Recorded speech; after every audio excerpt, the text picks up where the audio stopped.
All right, how's everybody doing today? Hotep, hey, this is Michael Imhotep, founder of the African History Network, host of the African History Network show. It is Sunday, March 10th, 2024, and we are live. Welcome to the African History Network show today, and this is our 14th year anniversary of me broadcasting the African History Network show. And I first started broadcasting on March 10th, 2010. March 10th, 2010. So it's been 14 years. Well, we have a very exciting show today, and hopefully everybody can hear me all right.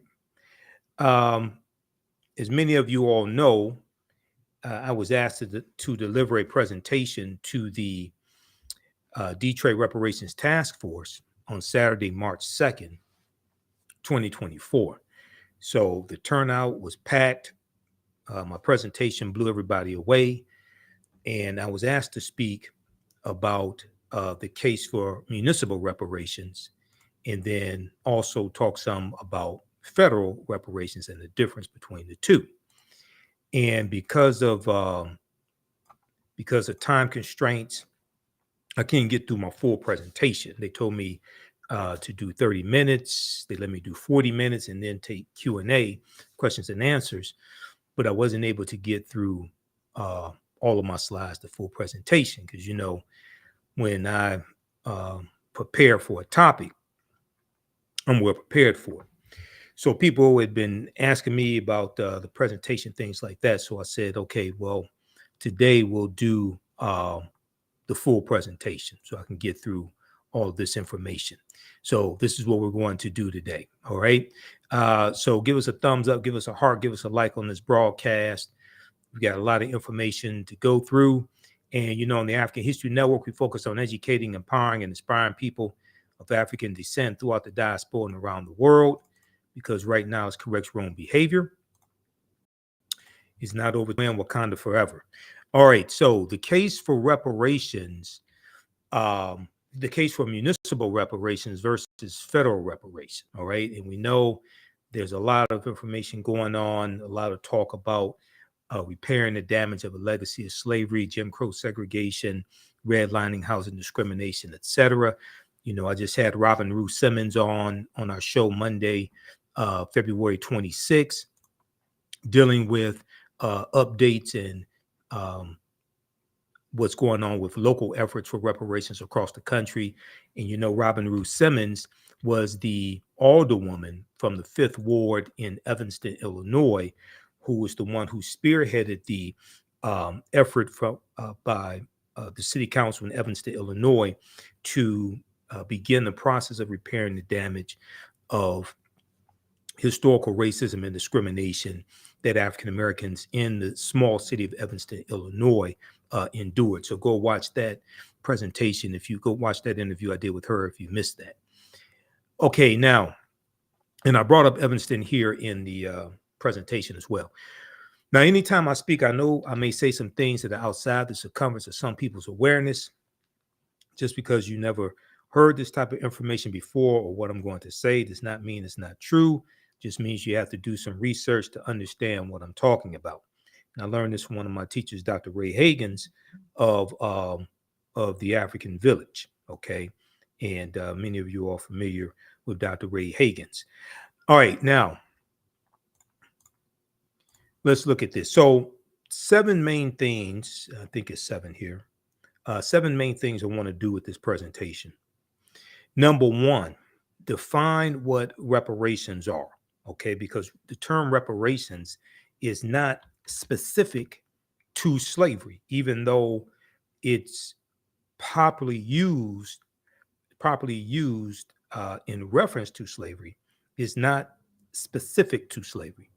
2, define what municipal reparations are. Define what municipal reparations are.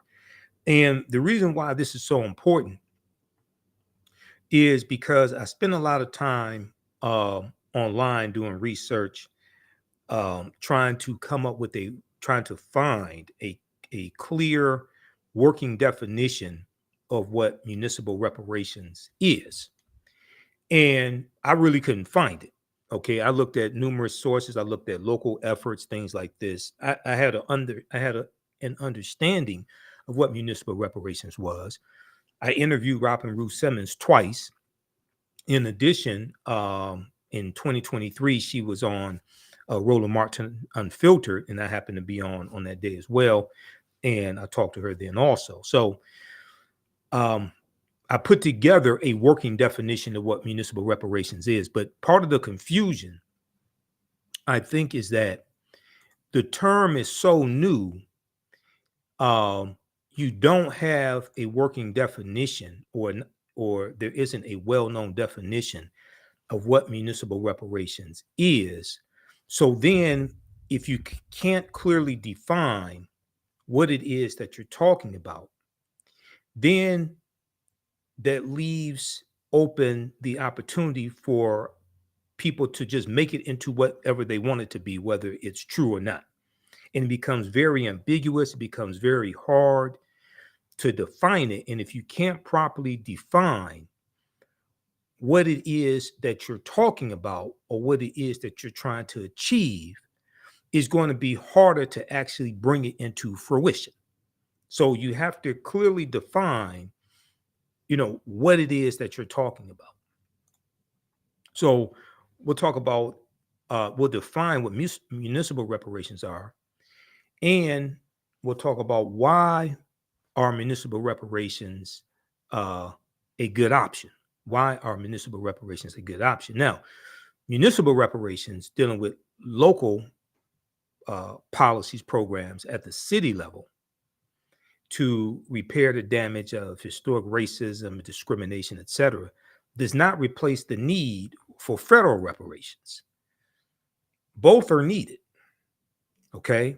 But I'm going to explain why municipal is also needed.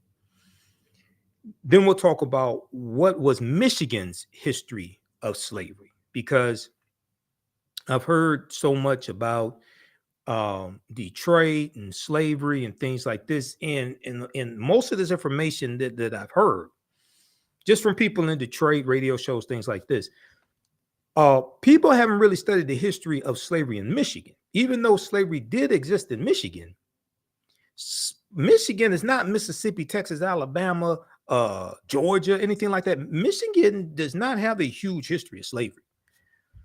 And Michigan abolished slavery in 1837 also. Michigan does not have a deep history of slavery. Michigan is not the South, even though slavery did exist.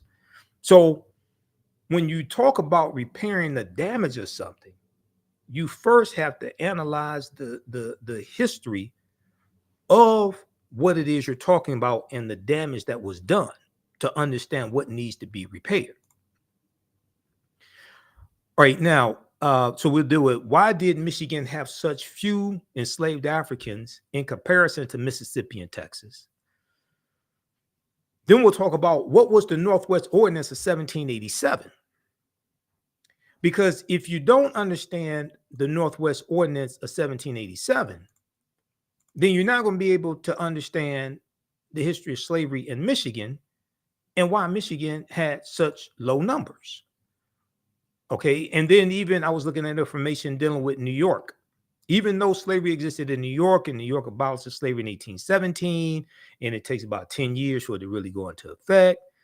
I think they said about 1790, New York had about 21,000 enslaved Africans. Even though it was a greater proliferation in the state of New York wasn't Mississippi. So when you start talking about municipal reparations, it's designed to repair the damage that the city was responsible for inflicting upon African Americans based upon the policies from the cities, the ordinances, the laws, etc. It's not designed to deal with 400 years of oppression and 246 years of slavery and all the lynchings and things like that. The city level is not designed to do that. The cities, municipalities don't have the financial wherewithal to address all of that. Okay, so we'll talk about the Northwest Ordinance of 1787, which very few people know about.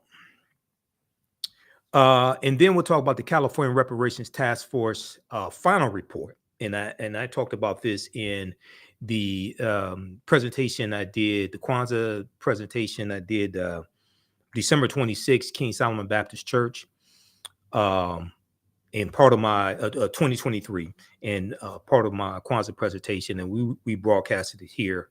We rebroadcasted it here on the African History Network numerous times. Part of the presentation was dealing with the final report from the California Reparations Task Force, the 1,000-page final report, which includes approximately 115 policy recommendations. And California does not have a deep history of slavery either. They've identified somewhere between 1,500 to 4,000 enslaved African Americans who were in some type of semi-slavery state. In California, abolished slavery in 1850 when they became a state in the Union. Number one. So even though California does not have a deep history of slavery, number two, they do have a deep history of housing segregation and housing discrimination, voter suppression, racism against African Americans, violence inflicted upon them, things of this nature. So when we talk about repairing the damage, it's not specifically to slavery, although it can include that. That's why you always have to study the history of what happened and the laws and policies put in place to inflict the harm, inflict the damage, to understand the laws and policies that have to be put in place to repair the damage. Okay, so we'll talk about the California Reparations Task Force final report, which came out June 29th, 2023. And then also we'll talk briefly about Detroit's history of racism against African Americans as well. Okay, so the original presentation, I was shooting for 30 minutes. It ended up being 40 minutes when I delivered this presentation March 2nd, 2024 for the Detroit Reparations Task Force. Here we have more time, probably do about an hour or something like that. And let me say from the outset, I'm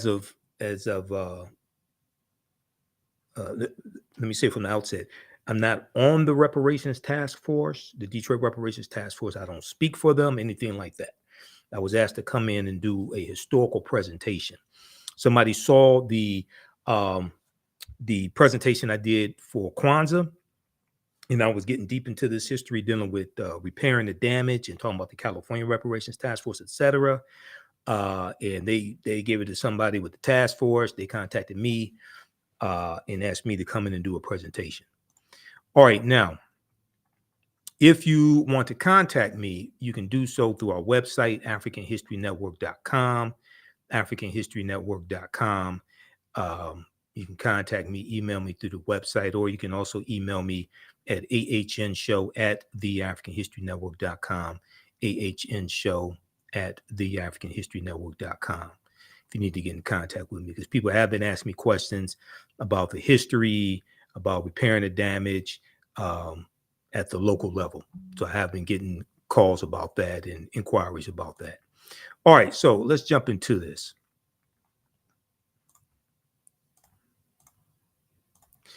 All right, so when we look at the term reparations, right? Historically, the term reparations was not specific to slavery. When we look at the term reparations historically, and this is information that comes from Britannica.com, Encyclopedia Britannica, reparations was a levy on a defeated country, forcing it to pay some of the war costs of the winning countries, Reparations were levied on the Central Powers after World War I. So World War I was 1914 to 1918, okay? World War I. And this was to compensate the Allies for some of their war costs. They were meant to replace war indemnities, which had been levied after earlier wars as a punitive measure, as well as to compensate for economic losses. After World War II, it was basically 1939 to 1945, the Allies levied reparations principally on Germany, Italy, Japan, and Finland. Okay, so historically speaking, we see reparations paid from one country to another country for a war, to repair some type of damage that was done, some type of conflict, etc. Later, the meaning of the term became more inclusive. Later, the meaning of the term reparations became more inclusive. It was applied to the payments undertaken by the Federal Republic of Germany to the state of Israel for war crimes after the Jews, against the Jews in territory controlled by the Third Reich or the Nazis, and to individuals in Germany and outside it to indemnify them for their persecution. The term reparations was also applied to obligations of Israel to the Arab refugees who suffered property losses after Israel's victory over the Arab states in 1948. Okay, so and this deals with also the setting up the state of Israel as well in 1948, and Arabs being displaced from Palestine. Okay, so you can read more about this reparations at Britannica.com, reparations at Britannica.com, and actually we can post a link here for it also. All right, now let's continue here.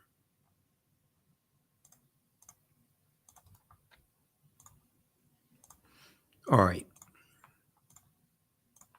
Now, what are reparations when it pertains to African Americans? Okay, so to look at a working definition of this, cited in COBRA's website. Now, this is not a uh, endorsement of one reparations organization over another, because I don't belong to any of them. So I don't belong to none of them. So this is not an endorsement of one over the other.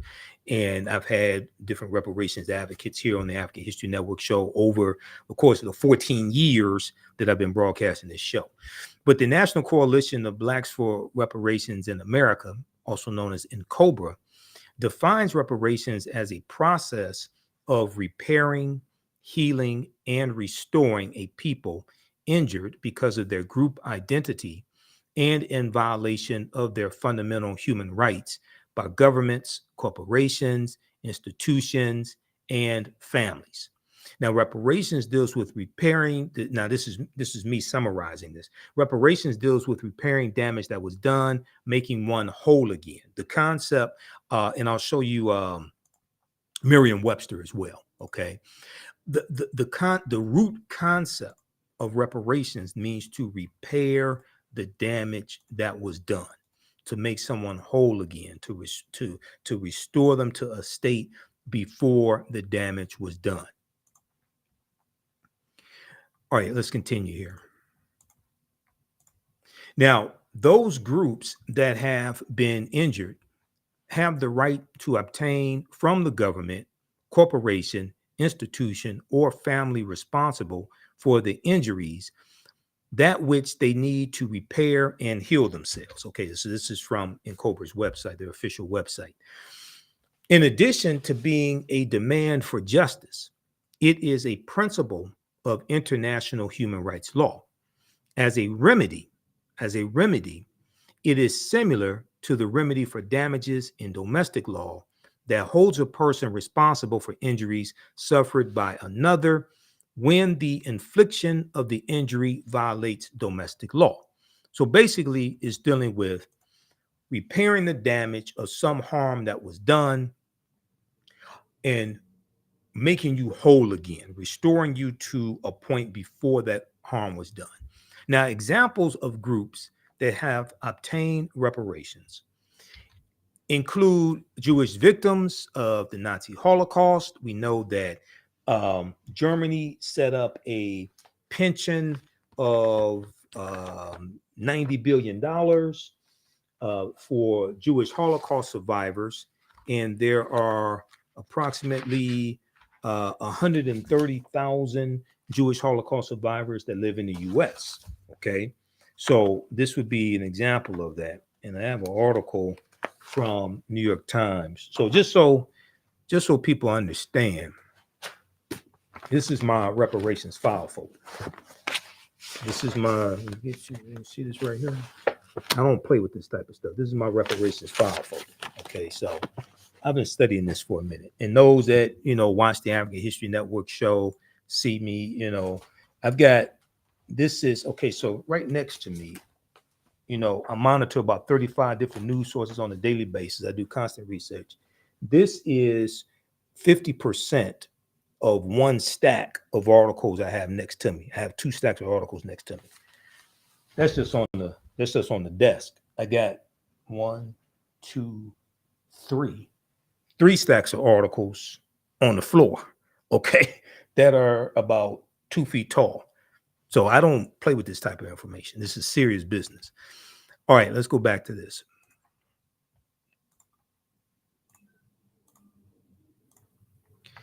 All right, so when you ask me to do a presentation for you, I'm coming with the facts and evidence. I don't play games.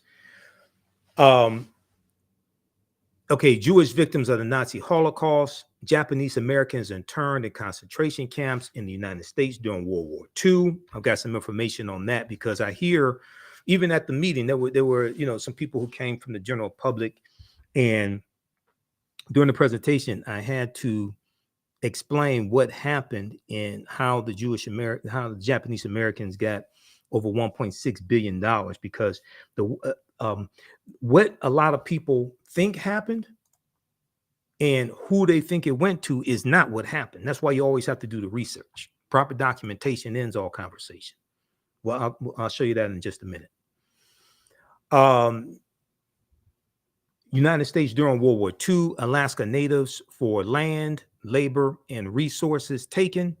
Victims of the massacre in Rosewood, Florida, January 1923, Rosewood, Florida, and their descendants, Rosewood, Florida, and their descendants. I don't know how many of you actually saw the presentation I did dealing with Rosewood, Florida, and the movie. And the movie came out, I think it was 1997, directed by John Singleton. It starred Ving Rhames, Esther Roll, Florida Evans from Good Times. I know Thelma. I know Bernadette Stannis. I've interviewed her twice on the African History Network show. But Florida Evans, Esther Roll, Don Cheadle, John Voight. Okay, really good movie. A lot of fiction in the movie, because the lead character played by Ving Rhames, the character of Man, he didn't historically exist. He was probably a composite character, which was a fictitious character created that embodies actions done by numerous real historical people. Man didn't exist, but because of what happened, and because Rosewood was a city of about 200 African Americans. There was one white family that lived in the city, middle class African American city. They owned land, owned homes, things like this. All of them were ran out of the city of Rosewood, Florida. Their land was taken by the white people that lived in the town right outside of Rosewood. And the city of Rosewood, Florida was removed from the maps. This is what happened in Rosewood. The city of Rosewood, Florida was removed from the maps. So there's a deep history behind that. Native Americans as a remedy for violations of treaty rights, and political dissenters in Argentina and their descendants. Okay, so for more information on this, go to NCOBRA's official website, officialincobraonline.org. Okay, officialincobraonline.org. Now, once again, this is not an endorsement of one organization over another, because I don't belong to none of them. Okay, and it's probably safe to say I got disagreements with a lot of them, but I don't belong to any of them. So we're just trying to get just a basic understanding of this. All right, now, if we look here at Merriam-Webster, okay, just getting a basic understanding of reparations in different ways that it was used. Okay, Webster.com, Merriam-Webster online. Let's look at this here. Okay, reparation, um, a repairing or keeping in repair, the act of making amends, offering expiation, or giving satisfaction for a wrong or injury. Something done or given as amends or satisfaction. Third definition, the payment of damages. Okay, indemnification, specifically compensation in money or materials payable by a defeated nation for damages to or expenditures sustained by another nation as a result of hostilities with the defeated nation. Okay, so you can read this also, more information on reparations. All right, let's continue.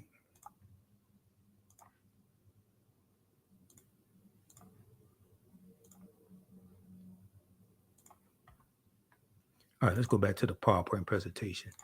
Give us a thumbs up, give us a heart, give us a like on this broadcast. Be sure to follow us on our social media platforms.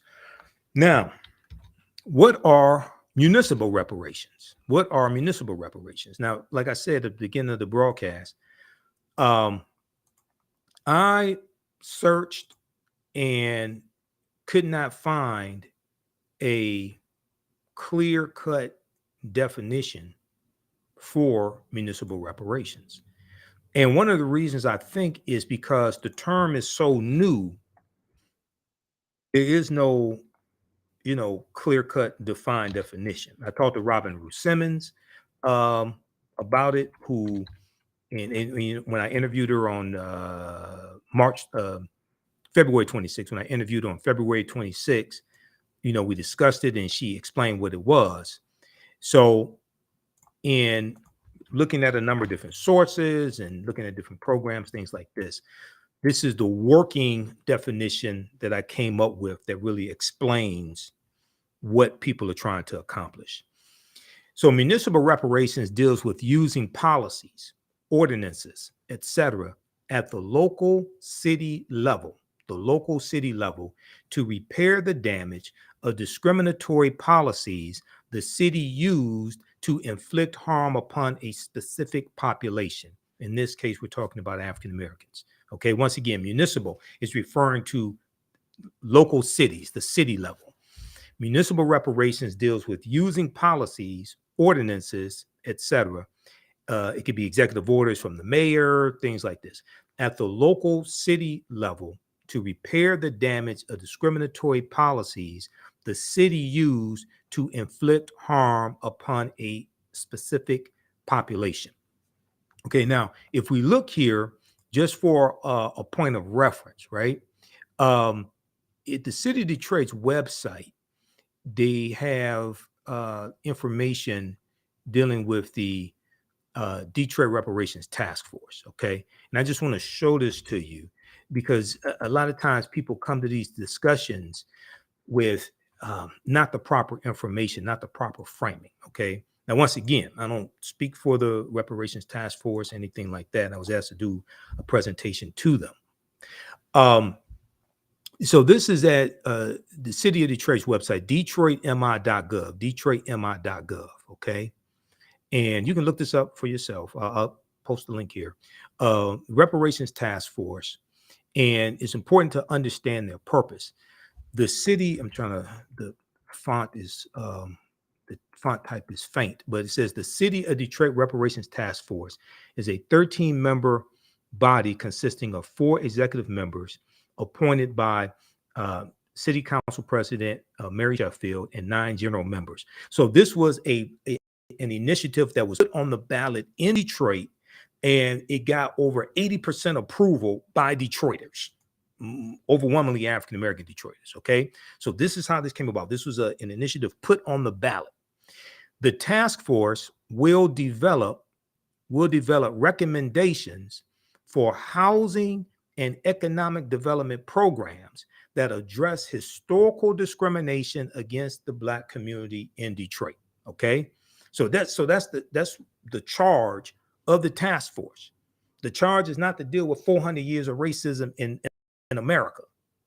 So when you read the resolution, okay, from the city and from City Council President Mary Sheffield, they do acknowledge all that.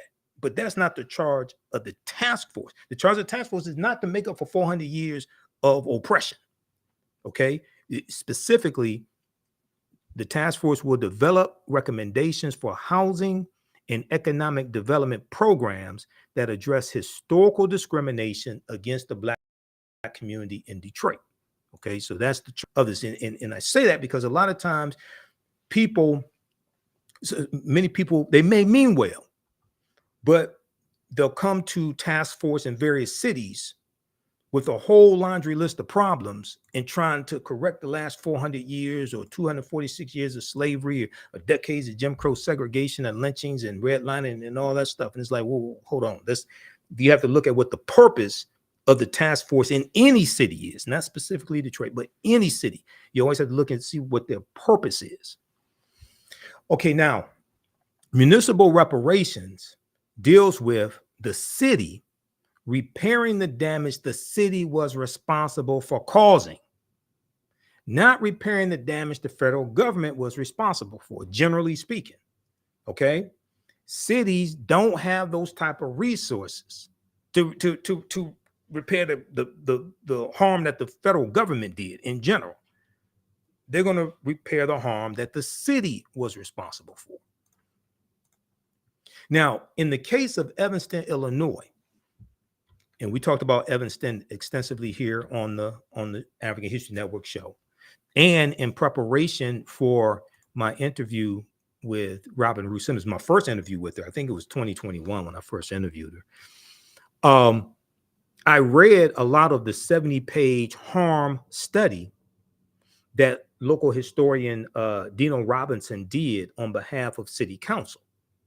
And when you study municipal reparations, one of the things that has to happen is that a harm study has to take place. You have to study the history of what happened in that city and the laws and policies that were used to inflict harm upon African Americans to know what laws and policies need to be put in place to repair the damage. And with Evanston was founded in 1853. Slavery was abolished in the state of Illinois in 1818. When you go study the history of Evanston does not have a history of slavery. Evanston, Illinois was founded almost 4 decades after slavery was abolished in the state of Illinois. But Evanston had a deep history of housing discrimination, other types of discrimination, racism, but a deep history of housing discrimination going back somewhere to about the late 1800s or so. And in Evanston, they still have African Americans who are alive today who were victims of housing discrimination in 1950s, 60s, things of this nature. So reparations, and so in the case of Evanston, Illinois, they did not have a history of slavery, but did have a rampant history of housing discrimination.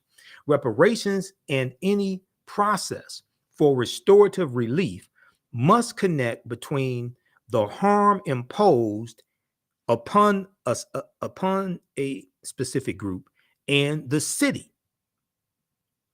The strongest case for reparations by the city of Evanston, Illinois, is in the area of housing, where there is sufficient evidence showing the city's part in housing discrimination as a result of early city zoning ordinances in place between 1919 and 1969, when the city banned housing discrimination. So you have the Fair Housing Act of 1968, right? That passes and signed into law shortly after Dr. Martin Luther King Jr. is assassinated. And then in 1969, Evanston, Illinois banned housing discrimination. Now, for more information on this, go to cityofevanston.org, cityofevanston.org, and they have a section there dealing with reparations at the city level. Also, when I interviewed Robin Ruth Simmons on February 26, 2024, she said that they have obtained an additional $10 million in funding. So they're also giving cash payments to go towards purchasing a house or housing repairs.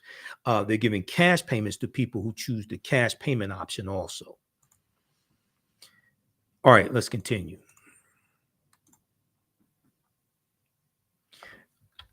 All right, and if you have any questions, you can post them here. Be sure to visit our website, AfricanHistoryNetwork.com. We're going to continue here in just a minute, but be sure to visit our website, AfricanHistoryNetwork.com, and register for the online history classes that I teach on Saturdays. Ancient Kemet, the Moors, and the Ma'afa, understanding the transatlantic slave trade, what they didn't teach you in school. This is a 10-week online history course that I teach. We had a great class on Saturday, March 9th. As soon as you register, you can watch that class we did. The class lesson plan for all 10 class sessions is right here. So you can review the class lesson plan, download it here.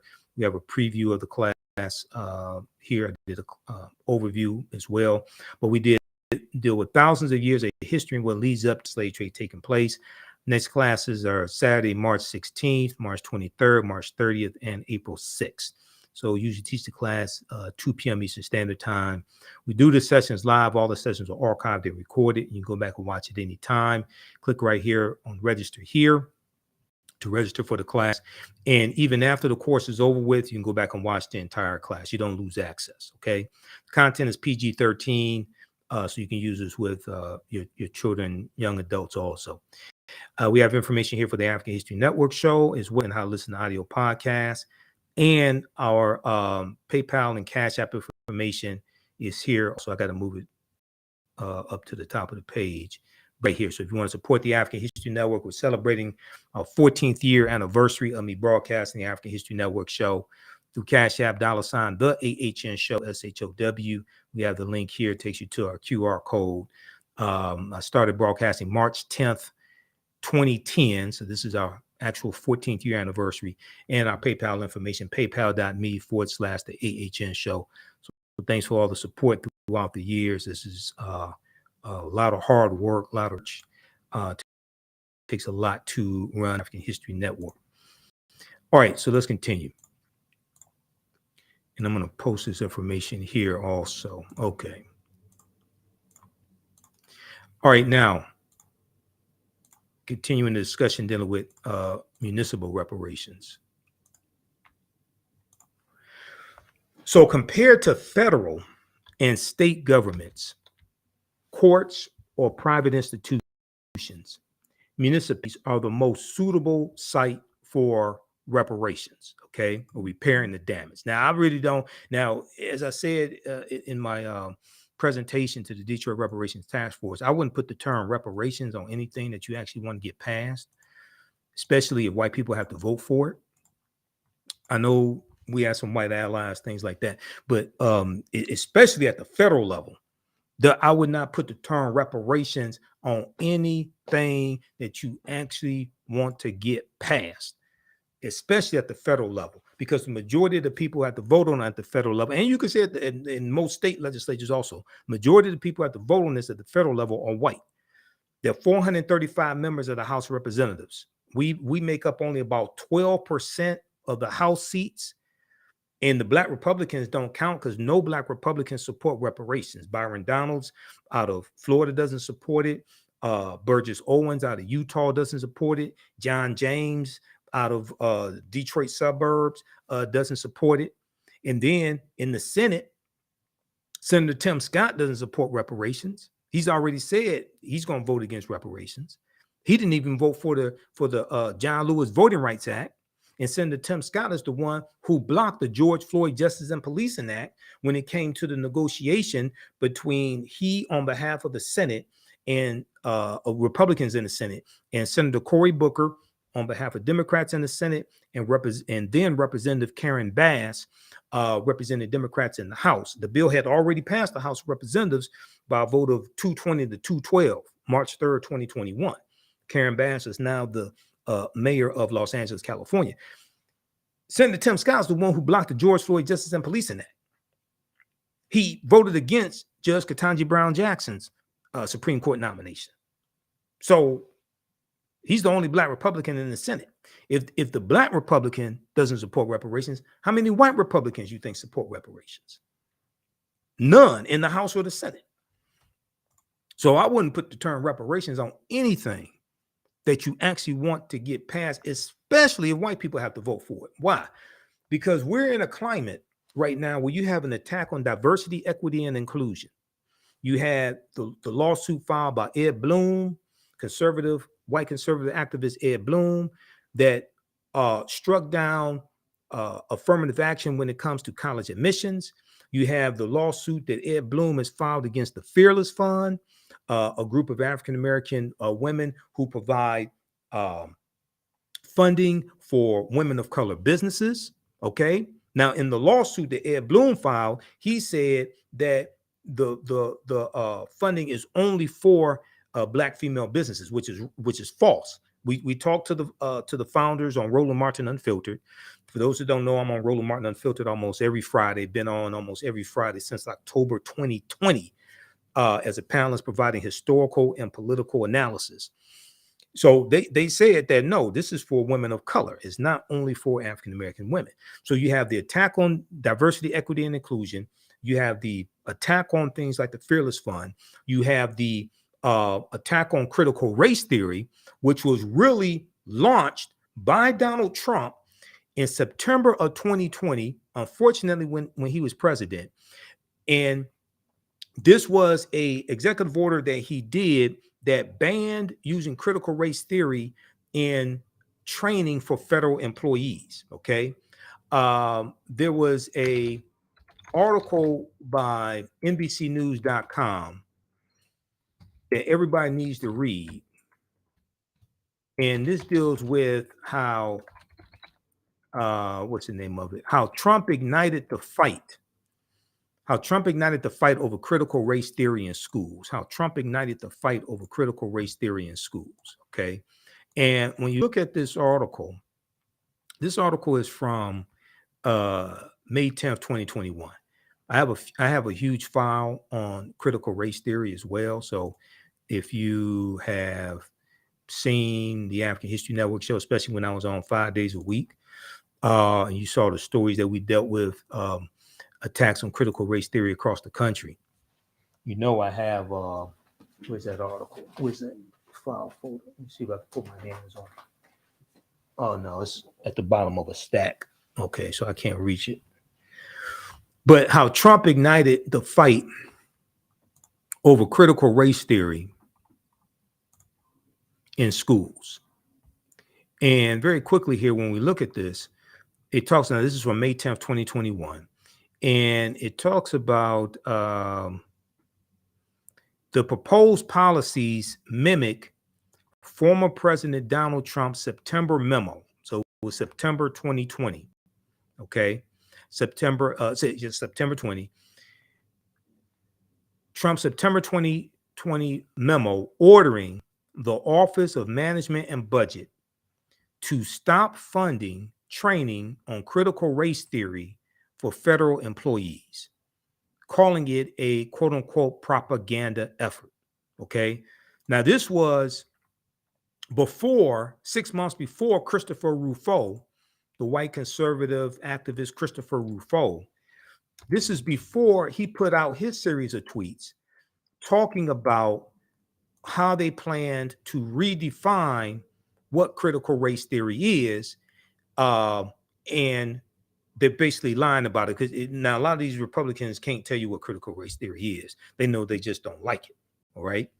Around the same time, Donald Trump condemned the 1619 Project, a Pulitzer Prize winning 2019 New York Times led report led by reporter Nicole Hannah-Jones, that holds America was truly founded not in 1776, but in 1619, when the first enslaved African people were brought to the colonies.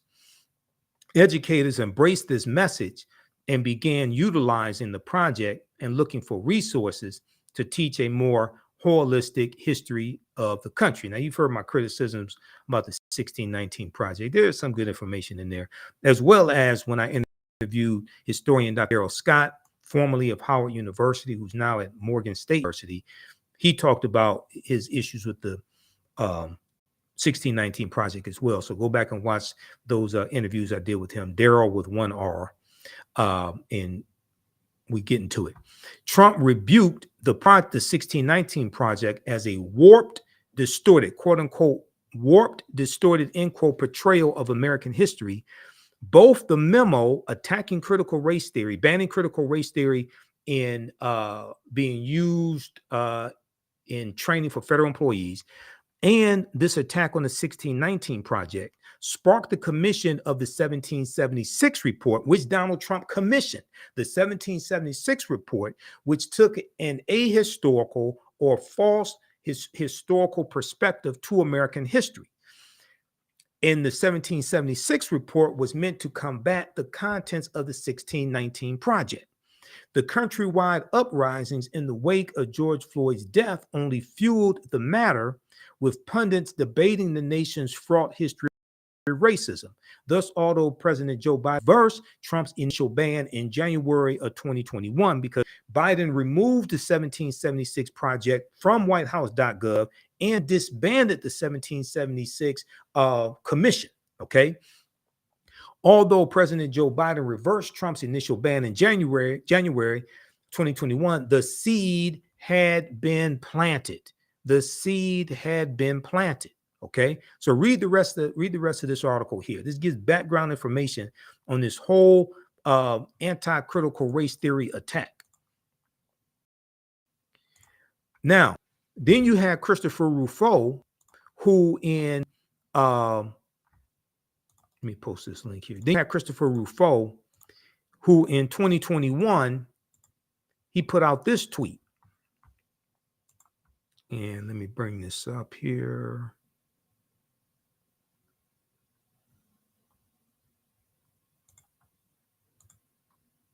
Hold on, where is it?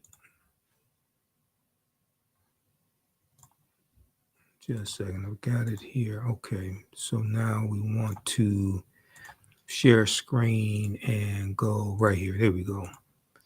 All right.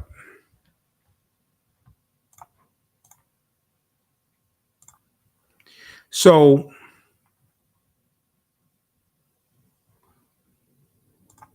this is what he said. The goal is to have the public read something crazy in the newspaper and immediately think, quote unquote, critical race theory, and immediately think, quote unquote, critical race theory. He said, we have decodified the term and will recodify it to annex the entire range of cultural constructions that are unpopular with Americans. Now, this tweet was from March 15th, 2021. March 15th, 2021, about 6 months after Donald Trump, who was then unfortunately President Trump, about 6 months after his memo banning critical race theory when it comes to training federal employees. All right. Now, what Christopher Rufo is talking about here is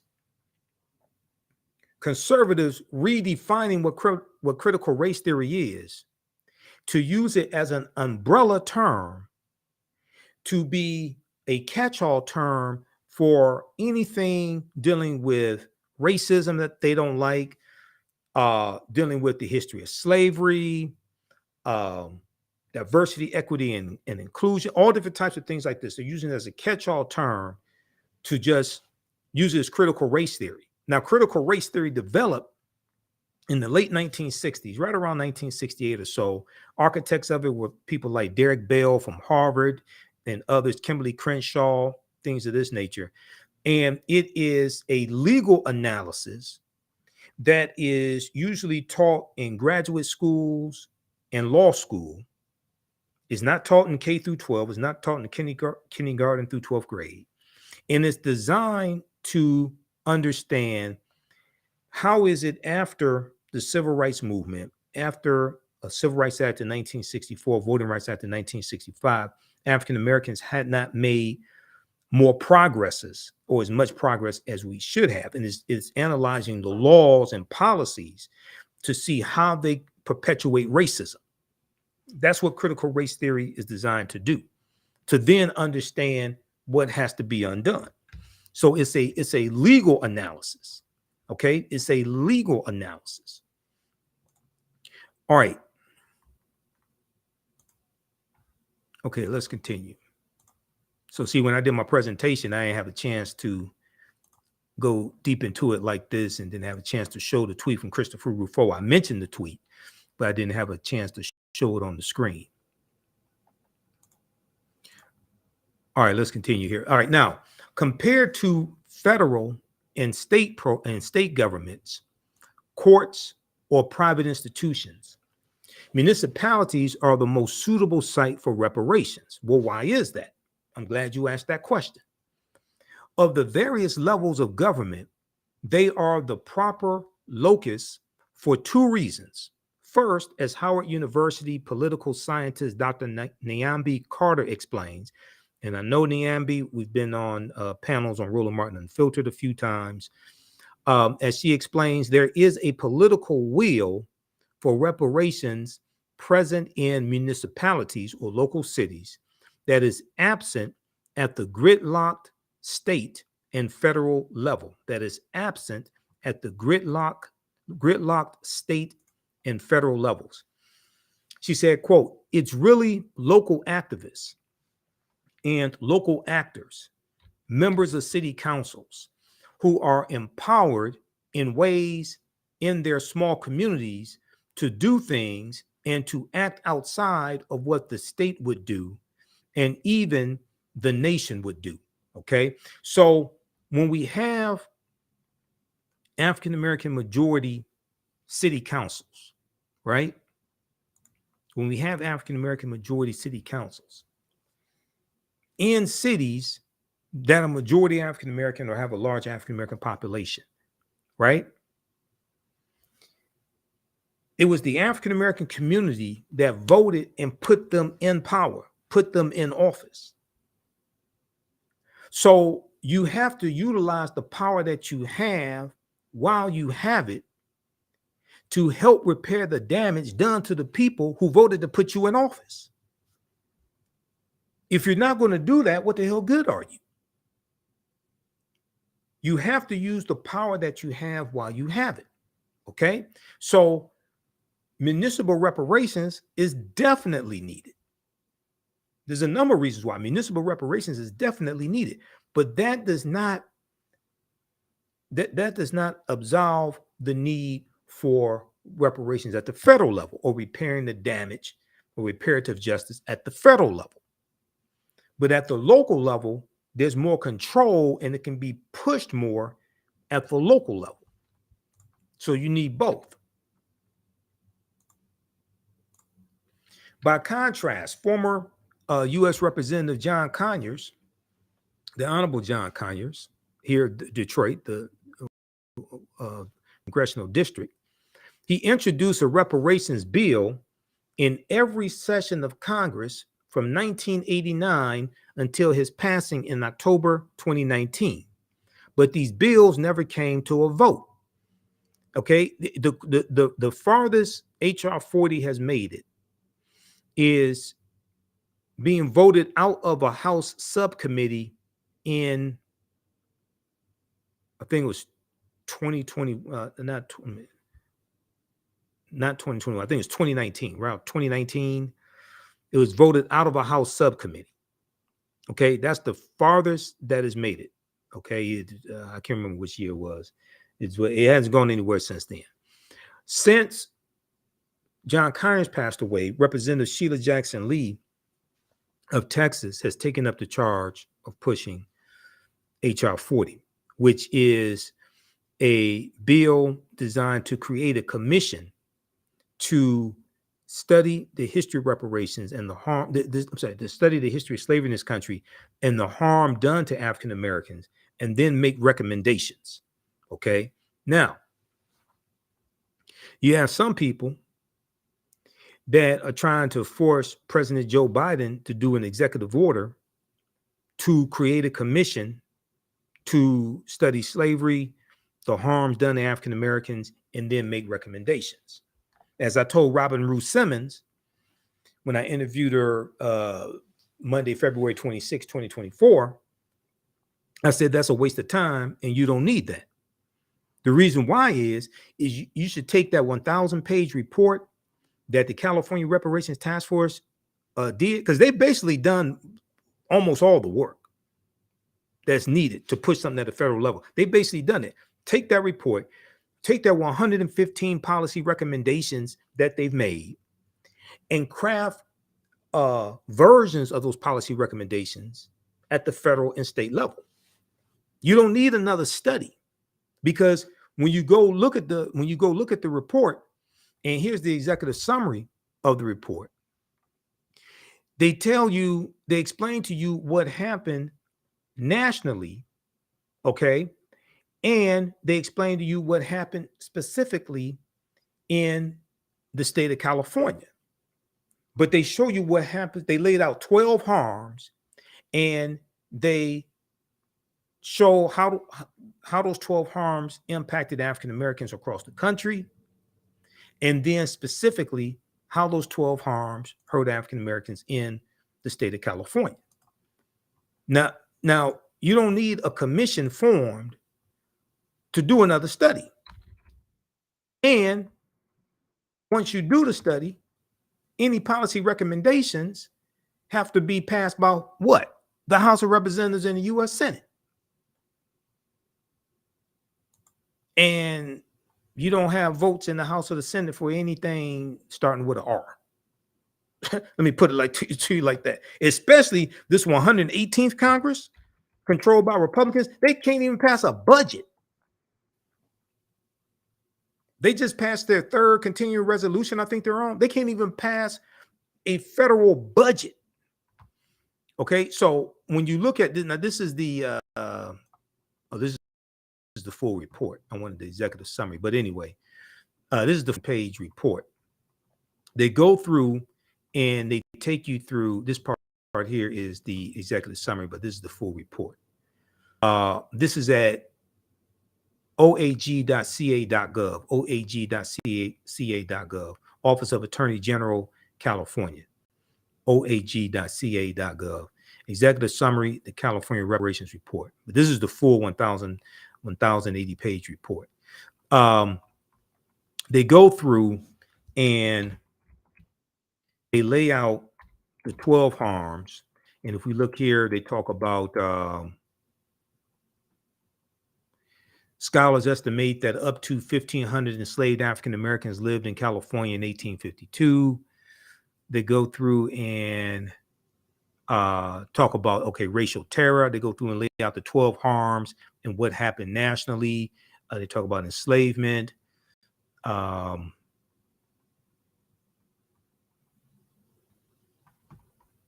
Let's see, let's scroll down some more. Okay, racial terror, political disenfranchisement. They show you what happened nationally. Then they go through and then they talk about what happened specifically in the state of California. They talk about housing segregation, separate and unequal education. Nationwide, non-white school districts get 23 nationally. Non-white school districts get $23 billion less than predominantly white school districts. They talk about California in 1874. The California Supreme Court ruled that segregation in the state's public schools was legal, a decision that predated the U.S. Supreme Court's infamous separate but equal case, Plessy versus Ferguson, 22 years later. They talk about Brown versus Board of Education. After Brown versus Board of Education, many white-dominated school boards throughout the country actively resisted integration. In the South, in the South, segregation was still in place through the early 1970s due to massive resistance by white communities. In the rest of the country, including California, education segregation occurred when governments supported residential segregation coupled with school assignment and sitting policies. because children attended the schools in their neighborhood, and school financing was tied to property taxes. Most African American children attended segregated schools with less funding and resources than schools attended by white children. Okay, but they talk about how African Americans were discriminated against when it came to buying homes, housing segregation. So housing segregation was number 5. Okay, and they talk about the redlining that took place, which was created by the federal government. And they deal with, let's see here, they talk about Herbert Hoover, who became president in 1928. That's what started the Lily White movement in 1928, which was the effort by Republicans to get Herbert Hoover elected as president. And Republicans appealed to Southern segregationists, Democrats, and 5 former Confederate states. So this is when Republicans started pushing African Americans out of the Republican Party, and we started slowly going over to the Democratic Party. As President Herbert Hoover stated in 1931, single-family homes were, quote, expressions of racial longing, and, quote, that our people should live in their own homes is a sentiment deep in the heart of our race, end quote. The passage of the Fair Housing Act in 1968 outlawed housing discrimination, but did not fix the structures put in place by 100 years of discriminatory government policies. Residential segregation continues today. The average urban African-American person in 1890 lived in a neighborhood that was only 27% African-American. In 2019, America is as segregated as it was in the 1940s, with the average urban African-American living in a neighborhood that is 44% African-American. Better jobs, tax dollars, municipal services, healthy environments, good schools, access to health care, and grocery stores have followed white residents to the suburbs, leaving concentrated poverty, underfunded schools, collapsing infrastructure, polluted water and air, crime and food deserts, and segregated inner city neighborhoods. So they're talking about the harm coming from housing segregation, which is dealing with policies from the federal government as well as from the state. Because redlining was created by the federal government right around 1937, coming from the Homeowners Loan Corporation. The federal government used redlining to deny African Americans equal access to the capital needed to buy a single-family home, at the same time that it subsidized white Americans' efforts to own the same type of home. Okay, so that's from page 9 of the executive summary. All right, so then they talk about the Homeowners Loan Corporation. Page 10, the federal government financed many whites only neighborhoods throughout the state, throughout the state of California.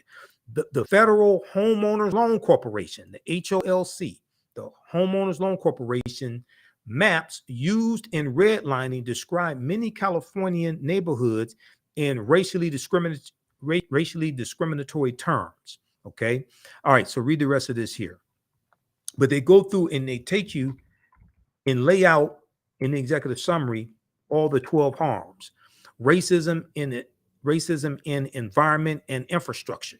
Racism in environment and infrastructure.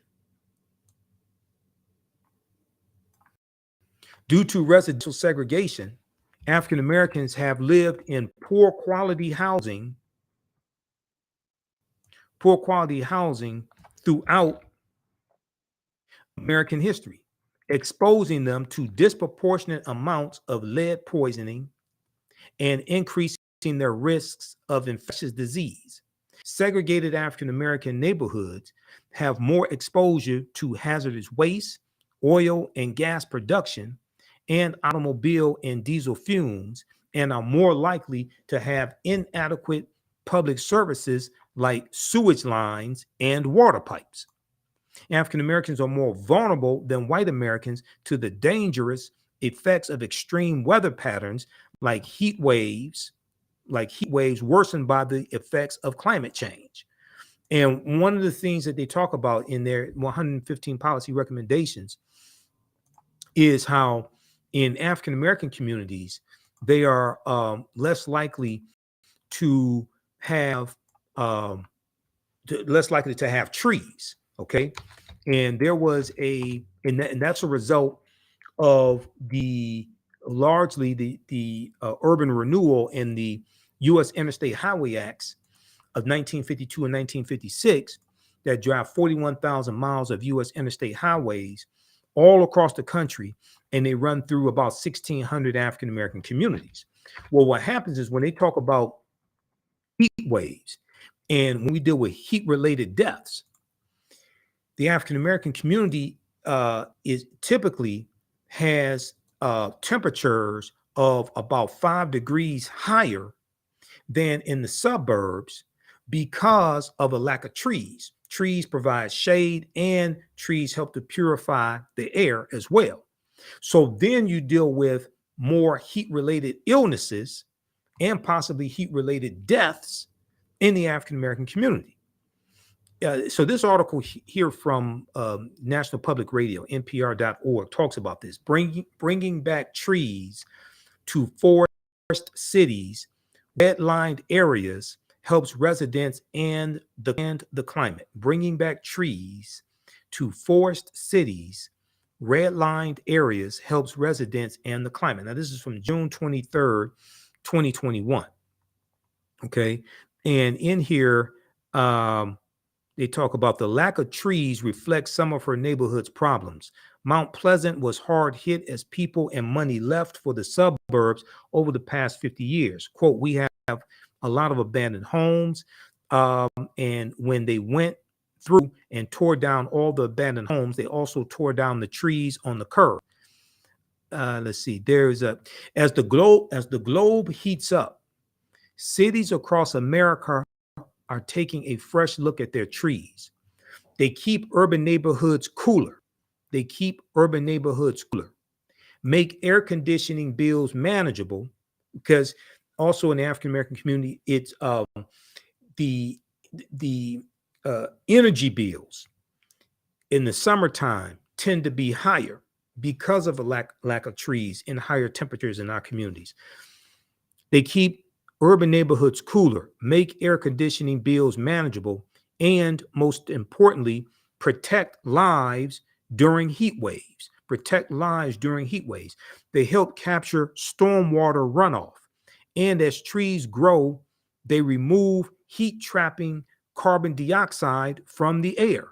Okay, as trees grow, they remove heat trapping carbon dioxide from the air. Some cities are now moving to increase their tree canopy, in part to shield against the worst effects of climate change. Okay, so read the rest of this article. I don't have time to get through all of this. Okay, those efforts are also aimed at attacking long-standing economic and racial inequality. Long-standing economic and racial inequity, I should say. Researchers have found that low-income neighborhoods generally have fewer trees than wealthy ones. All right, read the rest of this. This is way beyond a check. Okay, this is why when I talk to these hashtag check people and lay this stuff out, they don't know what to say. This is way beyond a check. You have to first analyze the harm that was done, the laws and policies put in place, to understand the laws and policies that have to be put in place to repair the damage. This, when you start reading the California Reparations Task Force, their final report, if you just read the executive summary, that's 74 pages, you'll see this is much deeper than a check. Okay, I'm gonna post the link here. All right, right there. All right, let's continue. Give us a thumbs up, give us a heart, give us a like on this broadcast. Be sure to follow us on our social media platforms. All right, now, by contrast, former U.S. Representative John Conyers introduced a reparations bill in every session of Congress from 1989 until his passing in October 2019, but these bills never came to a vote. And although President Joe Biden indicated his support for a reparations commission, any sudden action is unlikely. It's not going to happen. telling you now that it ain't going to happen. Take that California Reparations Task Force and craft policies at the federal, state, and local level. Okay, you don't need another commission. You don't need another study, because we're going to get studied to death. And go back and look at the Kerner Commission report from 1968, because the Kerner Commission report laid it out also. Now President Lyndon Baines Johnson accepted the report, but did not accept a lot of the conclusions. We talk about this in I deal with this in my online history classes. If we look at, and I was on a panel discussion in, I think it was April of 2023, Environmental Justice Alliance of Michigan, and it was dealing with the Kerner Commission report, okay, and the results of it. If we look at this quickly here from blackpast.org, blackpast.org, they have about 6,000 pages of articles dealing with African American history and African history. 1967 National Advisory Commission on Civil Disorders, the Kerner Commission report. So it's named after Governor Illinois, Governor Otto von Kerner, Otto Kerner, Governor in Illinois. That's where it comes from, right? So it was designed to analyze the rebellions that were taking place in 23 cities across the country. They were taking place from 1964 to 1967. And it was designed to answer three questions. President Lyndon Baines Johnson charged the commission with answering three questions. What happened? Why did it happen? What can be done to prevent racial disturbance in the future? What happened? Why did it happen? What can be done to prevent racial disturbance in the future? In order to answer these questions, the Kerner Commission surveyed 23 cities across the nation which experienced a racial rebellion. Okay, they found that the racial disturbances were not the result of a single triggering event, but that in all cities surveyed, African Americans experienced severe economic and social disadvantages compared to whites. Also, the report noted that the riots were not the result of any conspiracy. Rather, they were a response to what the report identified as the racial attitudes and behaviors of white Americans toward African Americans.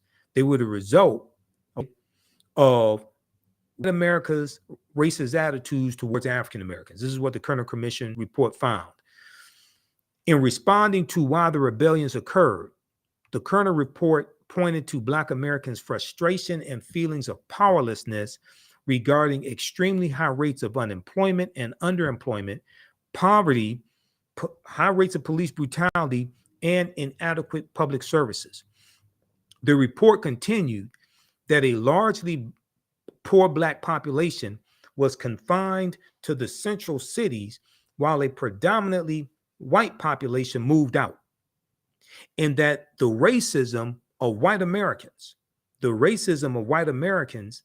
was, quote, essentially responsible for the explosive mixture, end quote, leading to the uprisings. Now, this is what the Kerner Commission report found.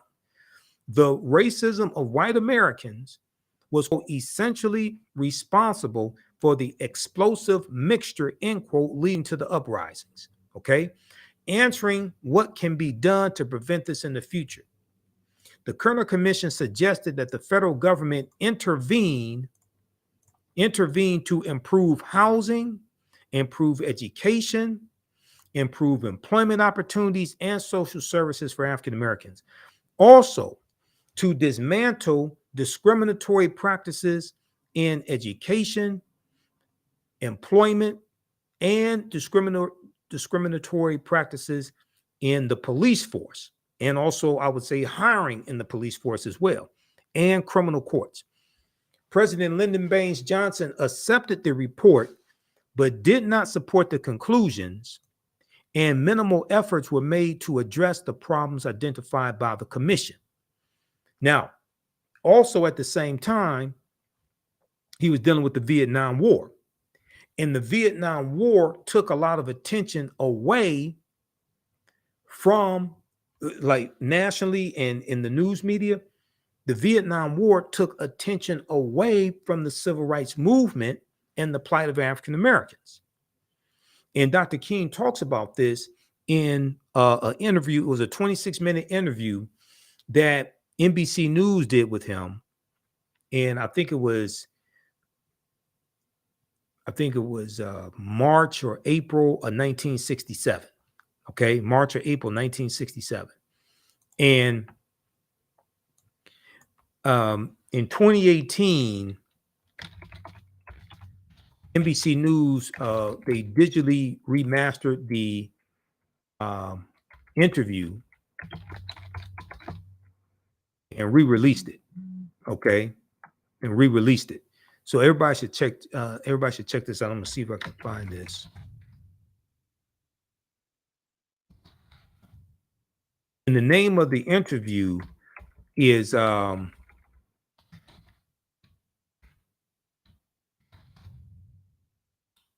the name of that one? I have to find it.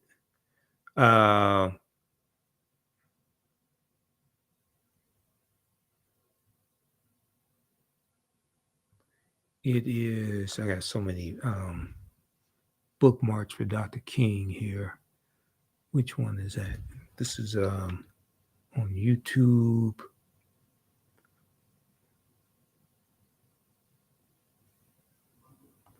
I have to find it. Hold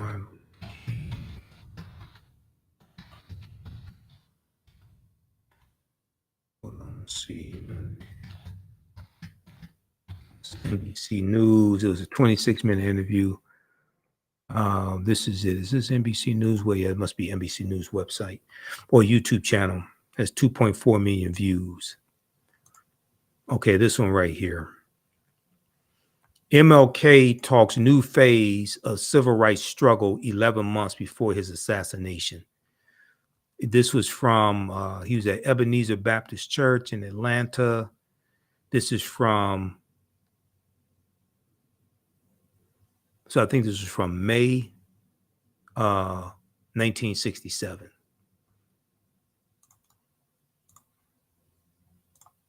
Everybody go watch this interview. This will blow you away.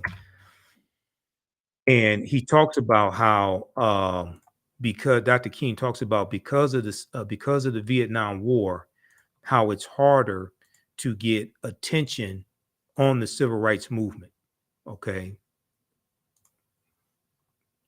So this one right here. MLK talks new phase of civil rights struggle 11 months before his assassination. NBC News. This is that NBC News YouTube channel. Go watch this interview.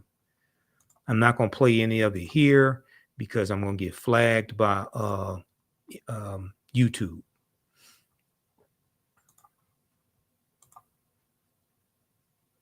So what happened with the Kerner Commission report, Johnson did very little with it and did very little implementation of those programs. Who succeeds President Johnson? It was Richard Nixon. Richard Nixon runs in 1968 as a backlash to the poverty programs, as a backlash to the civil rights movement. He runs on the platform of law and order. He runs on as a backlash to the rebellions taking place across the country. Okay. And then in June 17th, 1971, what does Richard Nixon do? He declares his war on drugs. June 17th, 1971. The war on drugs didn't start with the 1994 crime bill. I don't know where the hell people got that from. It starts with Richard Nixon, June 17th, 1971, who ran on the platform of law and order, who ran on the platform of stopping the spending billions of dollars on anti-poverty programs. He ran on the platform of cracking down on the rebellions and the lawlessness in the country. Okay, sounded a lot like Donald Trump. That's the platform Richard Nixon ran on. And that's what he delivered.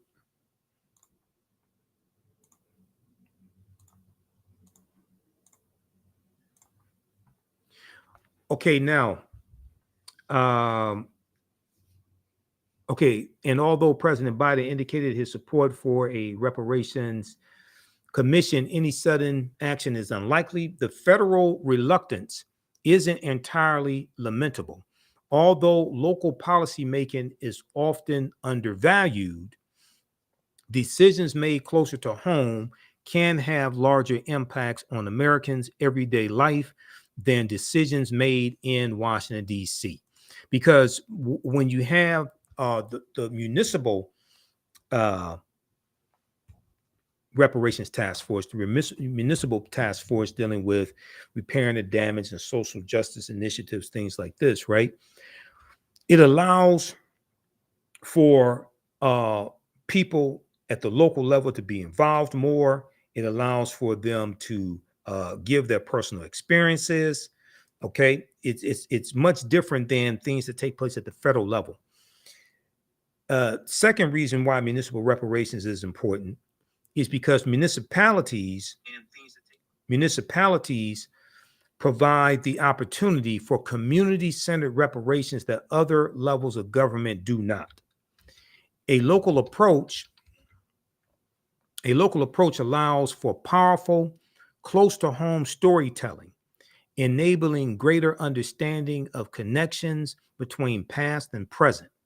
In turn, this animates the development of thoughtful, conducive reparations. Additionally, municipalities can solicit input more easily from community members and encourage their involvement. Okay, solicit input from community members and encourage their involvement.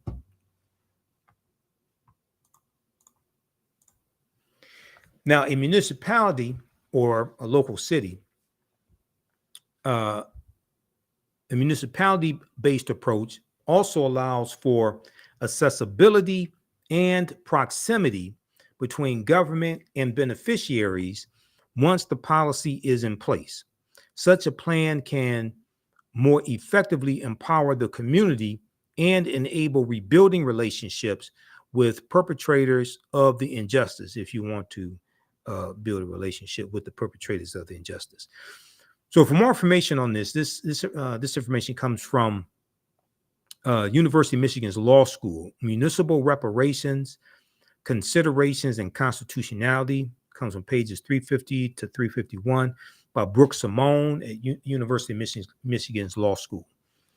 All right, now, if we look at briefly some history regarding Michigan and slavery, because Michigan does not have a deep history of slavery. And, I talk to people who talk about 400 years and millions of slaves and things like that. And I'm like, where did that happen in Michigan? Where did that happen in Detroit?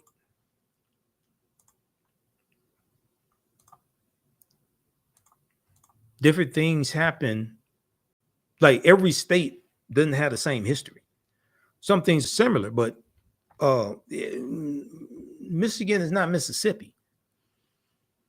So historian and author Tia Miles, I should say, Tia Miles, Miles, who's a professor in the Department of Afro-American and African Studies and the 2011 recipient of the MacArthur Foundation's Genius Grant, is shining a light on Detroit's dark secret in her new book, The Dawn of Detroit, a chronicle of slavery and freedom in the city of the Straits, Straits. So this book came out in 2017. She says slavery in Detroit grew out of the bustling fur trade.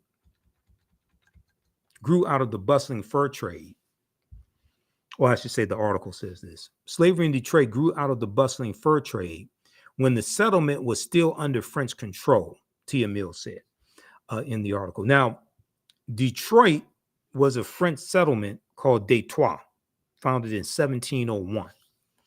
As trade ramped up along the busy river port, the power brokers needed a labor force to grow and process food, handle fur, operate boats, maintain domestic spaces, and more. At this time, Native American slaves local to the region outnumbered their African American counterparts in Detroit. So Yes, Native Americans were enslaved also. Now, it wasn't, when we look at the Americas, it was to a lesser extent than African Americans, generally speaking. But yes, Native Americans were enslaved. Oftentimes, this doesn't get talked about. And when you look at, I talked about Bacon's Rebellion, 1675, 1676.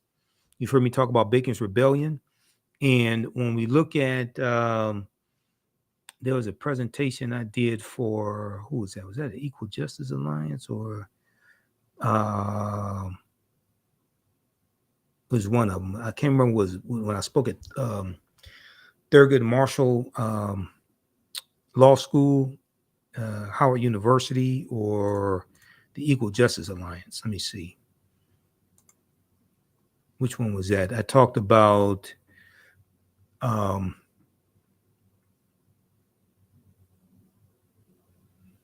Bacon's Rebellion, 1675, 1676 in the county of Virginia. And, oh, I know what it was. I was on the Midwest Decarbonization Environmental, their conference that they had, their Midwest conference that they had. And I was on a panel with Native Americans. We were talking about reparations for African Americans, and we were talking about the effort of Native Americans to get their land returned to them.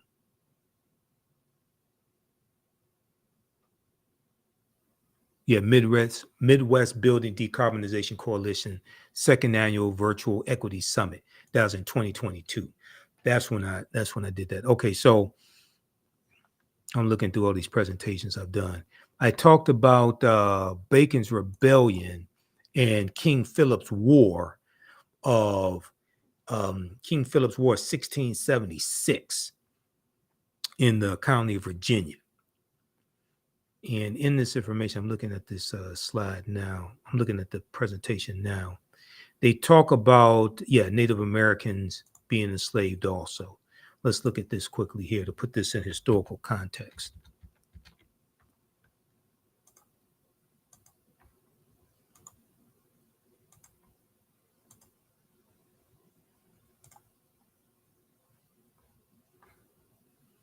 So, leading up to this presentation, because this was in November 2022, I interviewed Marnice Jackson on the my show, the African History Network show, talking about how climate change harms African Americans. Okay, and this was like to promote the conference and me speaking at the conference. All right. Native American slavery is a piece of the history of slavery that has been glossed over, said Linford D. Fisher, Linford, associate professor of history at Brown University. Between 1492 and 1880, between 2 million and 5.5 million Native Americans were enslaved in the Americas, not here in the United States, but in the Americas, in addition to at least 12.5 million African slaves.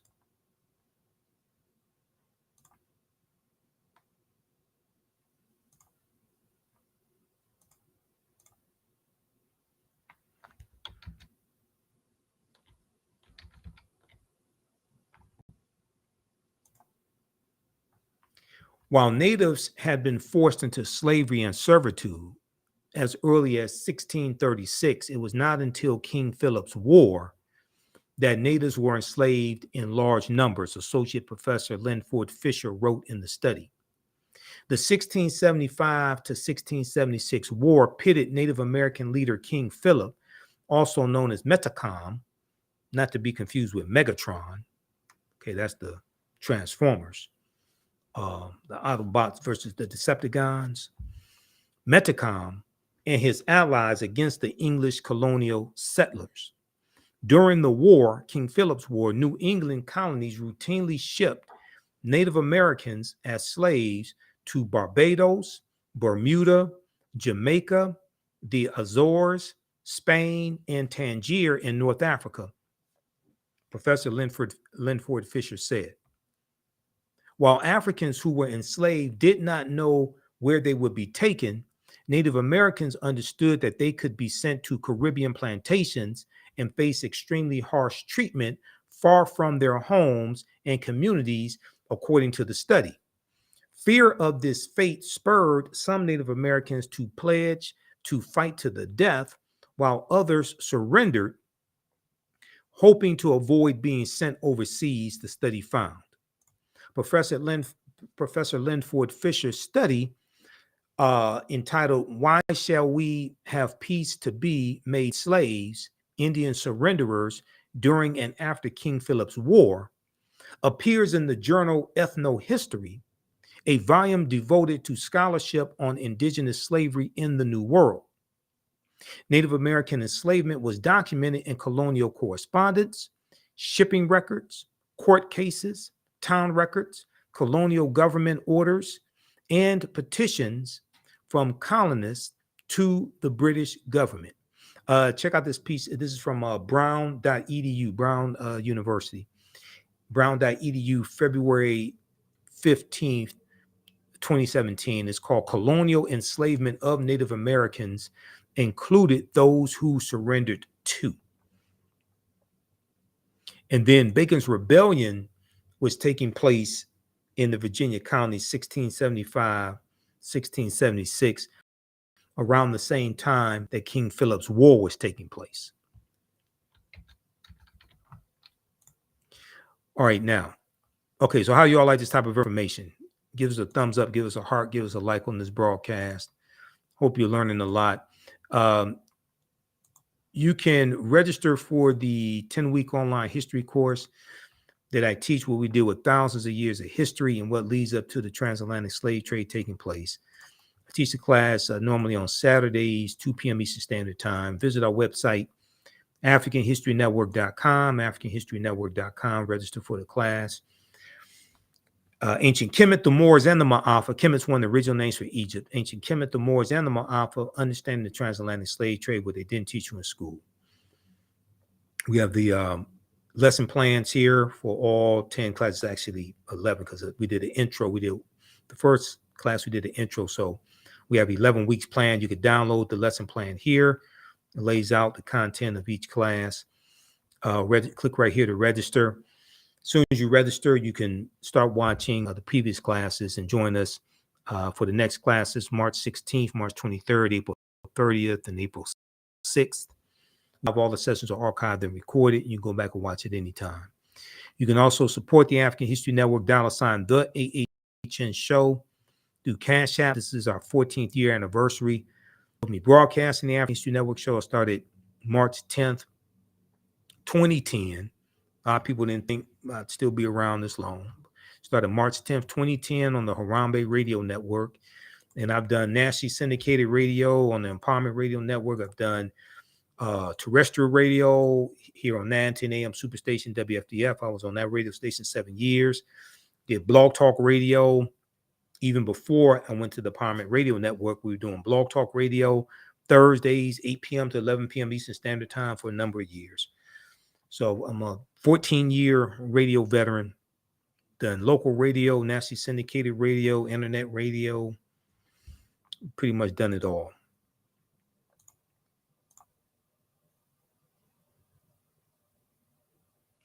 All right, let's continue.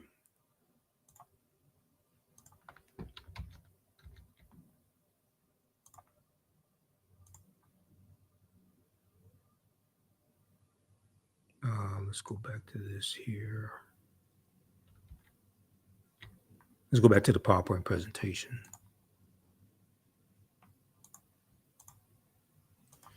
Okay, so when we look at the history of slavery in Michigan, slavery in Detroit grew out of the bustling fur trade. And we see that Detroit was founded by the French in 1701.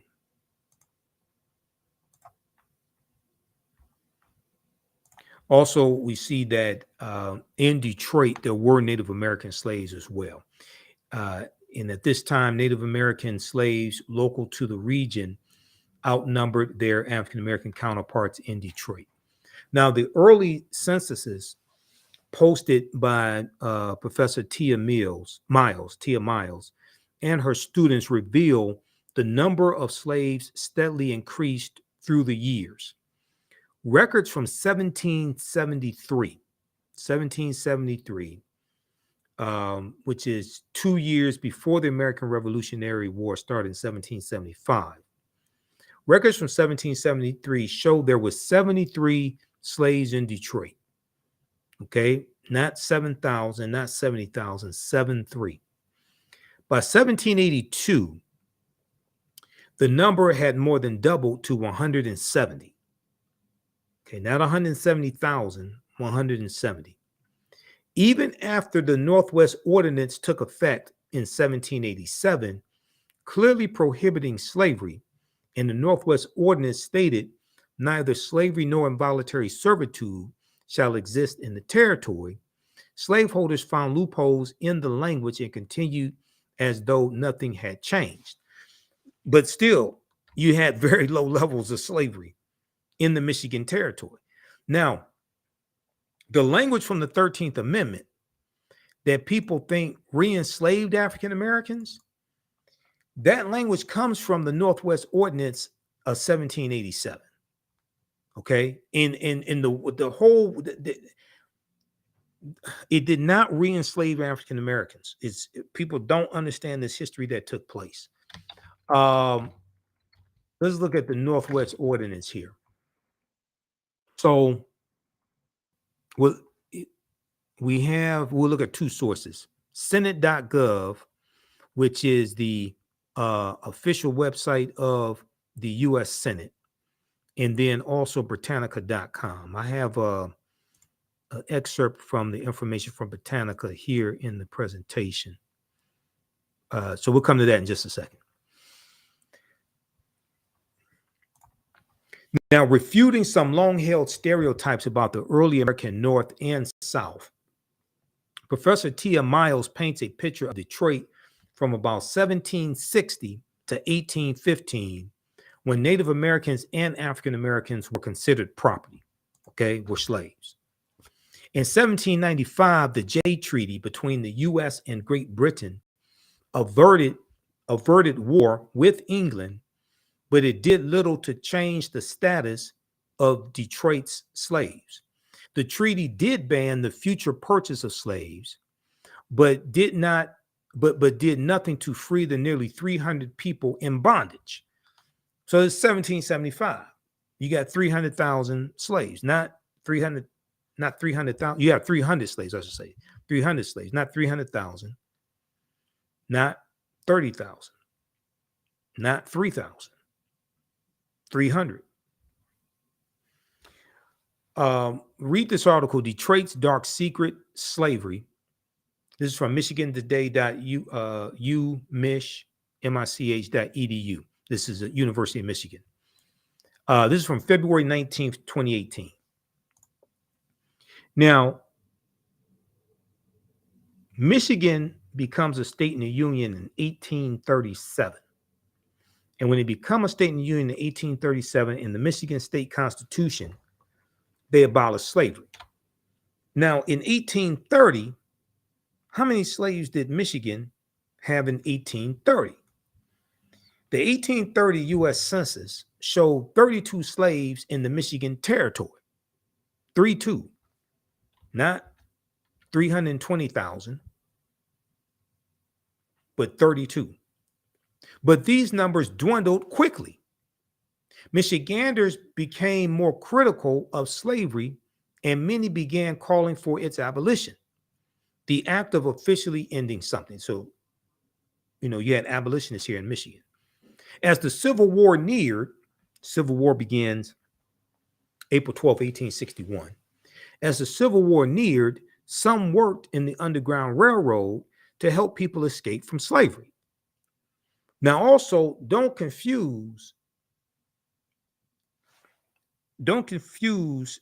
slaves being in Michigan, owned by people who are in Michigan.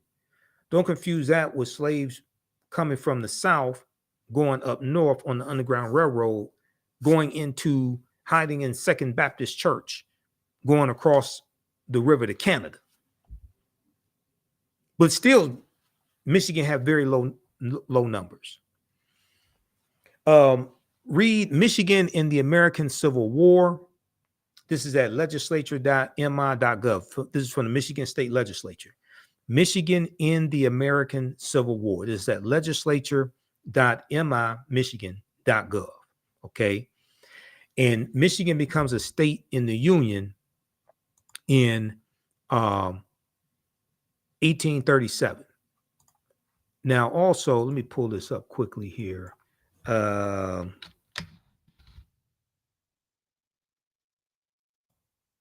I did not get a chance to get to this. I think I have it here.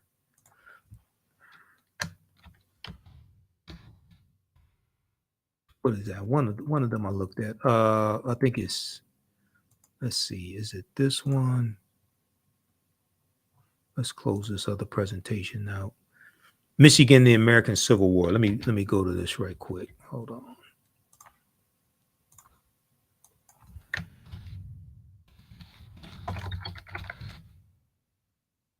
Michigan in the American Civil War.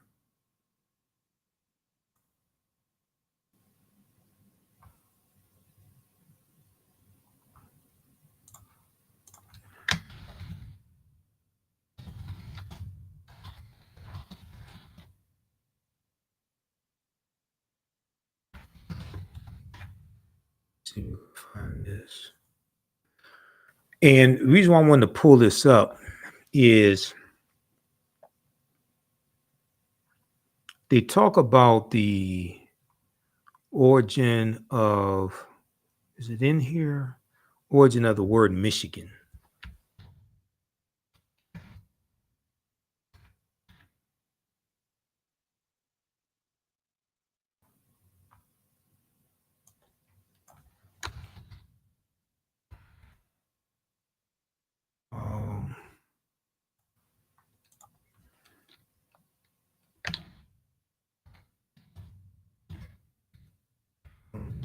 Here.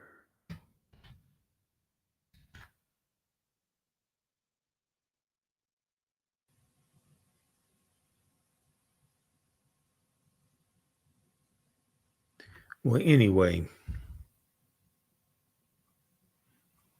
where is that? Where I saw that? The word Michigan is an Ojibwa word. And the Ojibwa is what we've been taught to call Chippewa.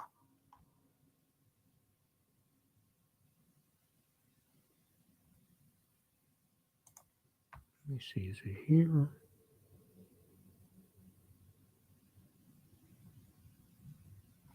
We'll have to find it later. It was in one of the articles that I read on this. I don't remember where it is now. I thought it was in the one with Tia Miles, but maybe not.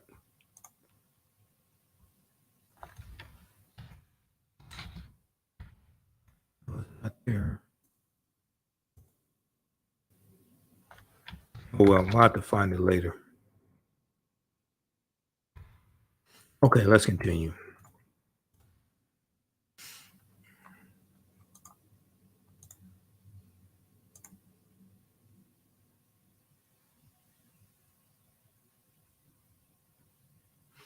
According to the terms of the Treaty of Paris in 1783, which ended the American War of Independence, so the American Revolutionary War, which is 1775 to 1783, the western boundary of the United States was the Mississippi River.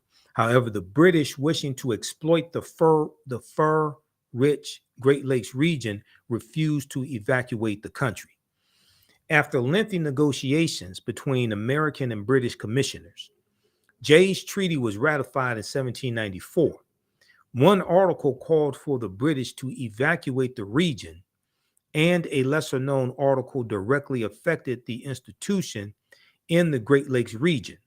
Quote, all settlers and traders shall, Traders, traders, shall continue to enjoy unmolested all their property of every kind.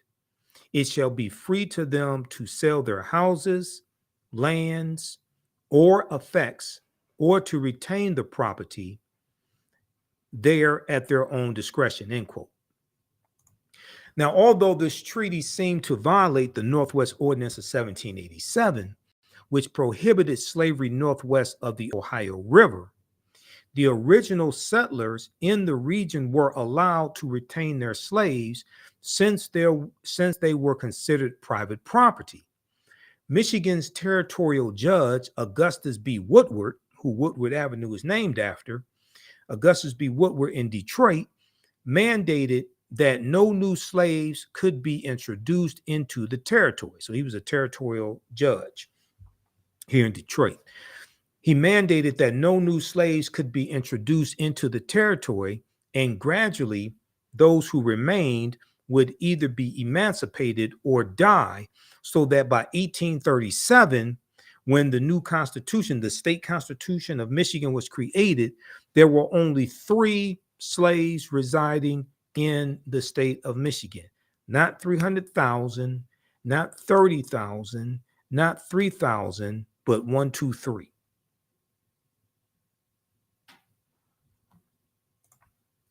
Officially titled an ordinance for the government of the territory of the United States northwest of the River Ohio. The Northwest Ordinance of 1787 was adopted on July 13, 1787 by the Confederation Congress, the Continental Congress, 1787, the one-house legislature operating under the Articles of Confederation. Now, what exactly was the Northwest Ordinance? Well, I'm glad you asked that question. The Northwest Ordinance of 1787 was the most important of the 3 acts, and it laid the basis for the government of the Northwest Territory and for the admission of its constituent parts as states in the Union. So it applied to the Michigan Territory, Ohio Territory, Illinois, Indiana, Wisconsin, and part of, if I remember correctly, part of Massachusetts, that was known as the Northwest Territory. Under this ordinance, each district was to be governed by a governor and judges appointed by Congress until it attained a population of 5,000 adults, 5,000 adult-free males, at which time it would become a territory and could form its own representative legislature.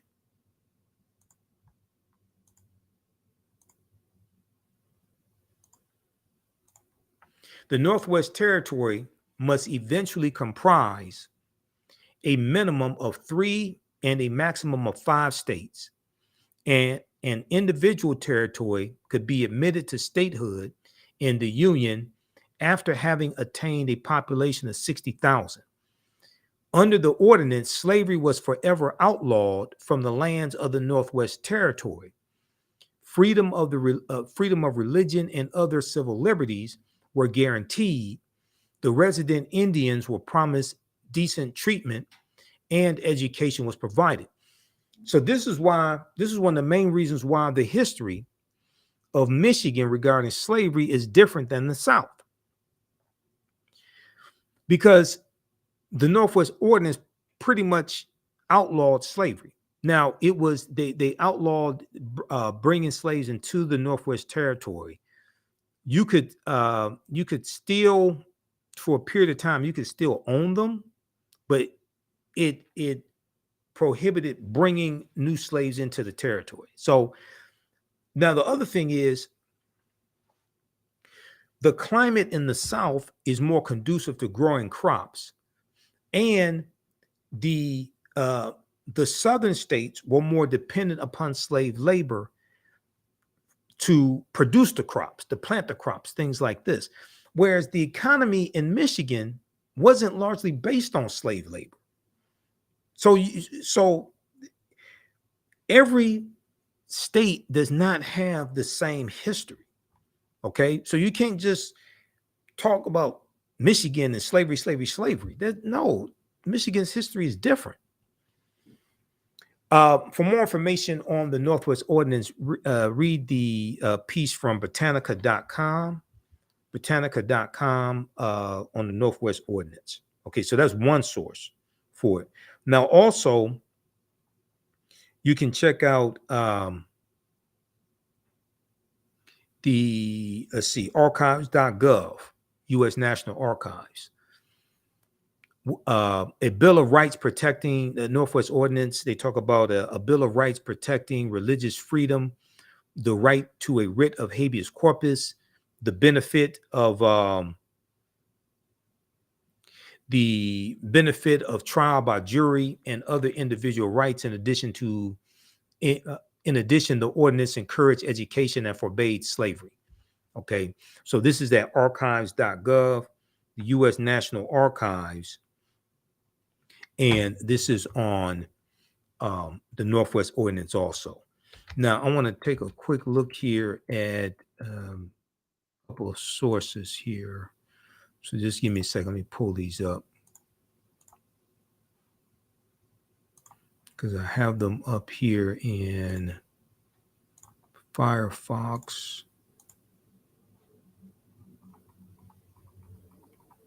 So I think I have it at Senate. Now, this is National Archives.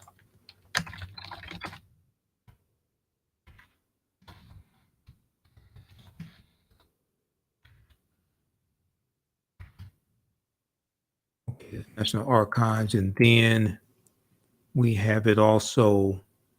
Oh, history.house.gov. We'll look at that as well. Okay, so this is, let's pull this up, U.S. National Archives, milestone documents.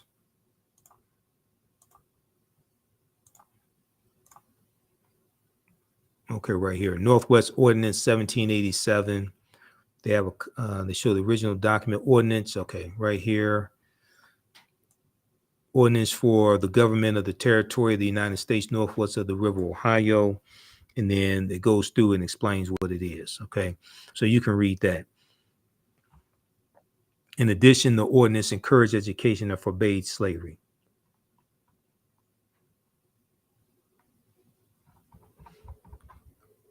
All right, let me post a link here. Now I want to look at history.house.gov for the Northwest Ordinance, because if I remember correctly, they gave a better description of it.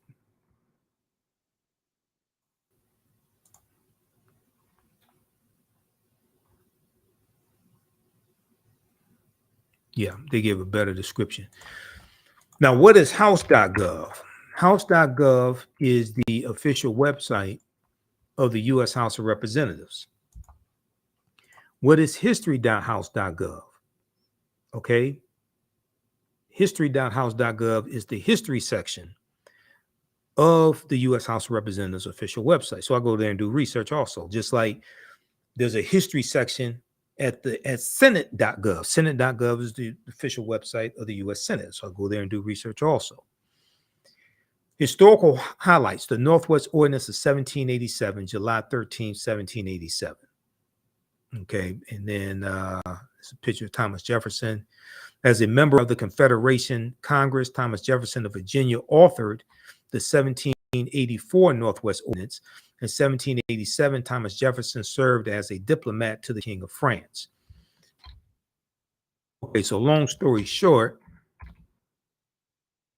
let's zoom in on some of this here. On this date, the Confederation Congress approved an ordinance for the government of the territory of the United States northwest of the River Ohio by a vote of 17-1, better known as the Northwest Ordinance. It provided a path towards statehood for the territories northwest of the Ohio northwest of the Ohio River, encompassing the area that would become the future states of Illinois, Indiana, Michigan, Ohio, Wisconsin, and part of Minnesota. Part of Minnesota. That's what it is. Part of Minnesota. So Illinois, Indiana, Michigan, Ohio, Wisconsin, part of Minnesota. Drafted by Massachusetts delegates Rufus King and Nathan Dane, the 1787 ordinance sought to revise Thomas Jefferson's 1784 ordinance by designating the territories as one district, which fell under Congress's jurisdiction. Okay. All right. So read the rest of this here. And let me see something. Okay. So read the rest of this here. So this is one of the main reasons why the history of Michigan dealing with slavery is totally different than the South.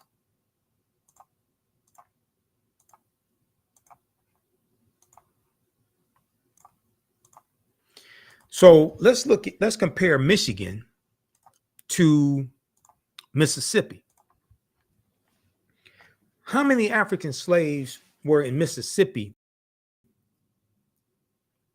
1865, or let's say 1860? Slavery grew rapidly in Mississippi during the decades before the U.S. Civil War. Civil War is 1861 to 1865.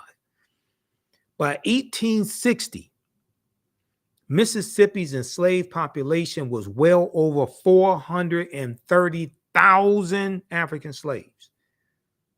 By 1860, Mississippi's population was well over 430,000, while there were only 350,000 white people in the state of Mississippi. Because what happened was, when you have the 1793, you have the cotton gin invented by Eli Whitney, and then you have copies of the cotton gin, and then you have the Louisiana Purchase of 1803, which doubled the territory of the United States. So we get into this in the second class that I teach, Black resistance movements from the Haitian Revolution, U.S. Civil War, Civil Rights Movement, and Black Power movement.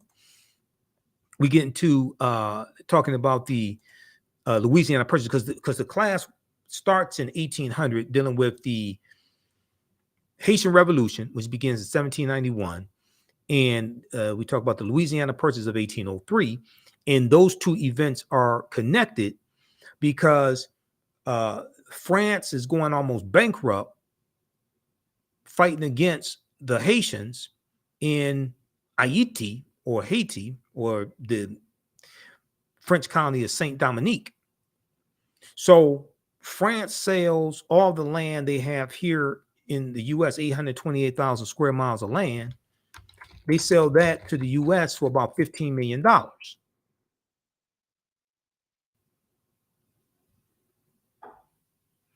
Let me see here. Where the hell is that presentation? I think it's one of these here. We have so many presentations. Hold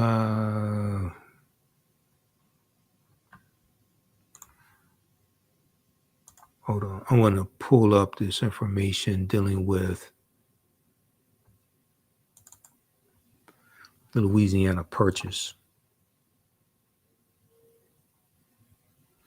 So the Louisiana Purchase, now they try to keep a balance between slave states and free holdings, free states and slave holding states, right?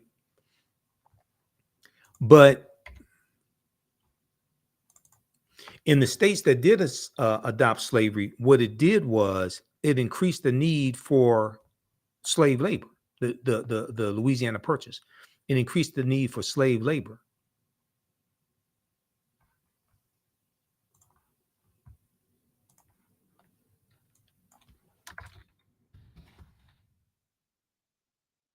Let's look at this here. It should be this one right here. Okay, Louisiana Purchase right here. Let's go to this slide.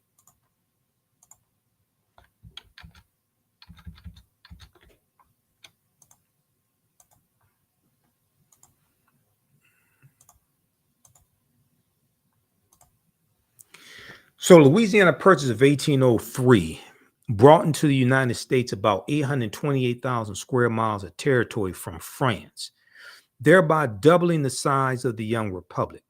What was known at the time as the Louisiana Territory stretched from the Mississippi River in the east to the Rocky Mountains in the west, and from the Gulf of Mexico in the south to the Canadian border in the north.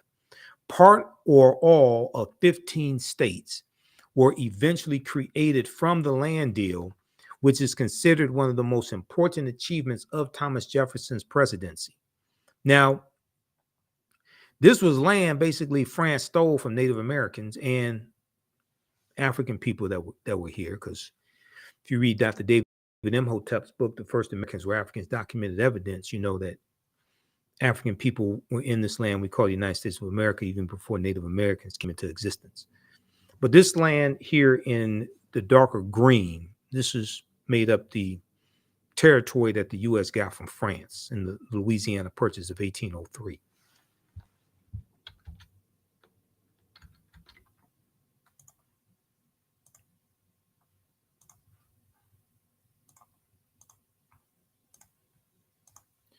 Okay, now let's go back to Mississippi and slavery in Mississippi.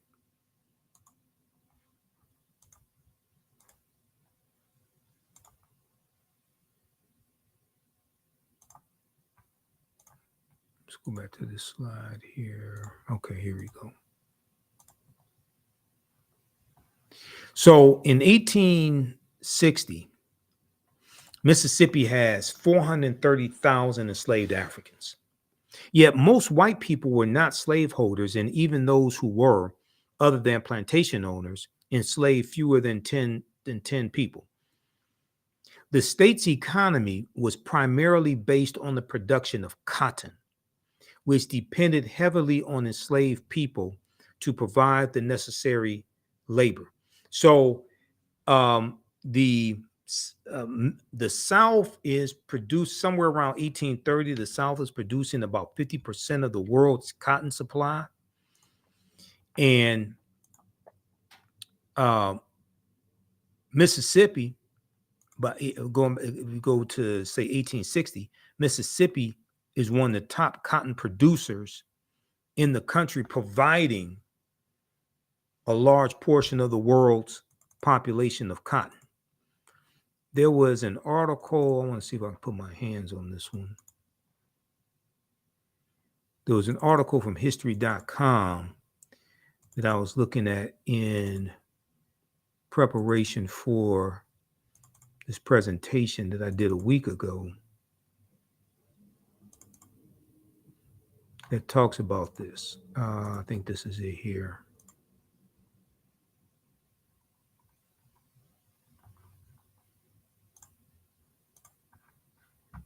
Yeah, this one right here from history.com. This deals with slavery in America.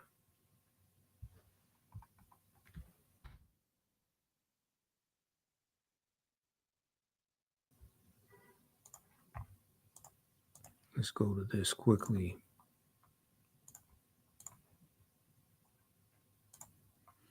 Okay, slavery in America, history.com's official website of the History Channel.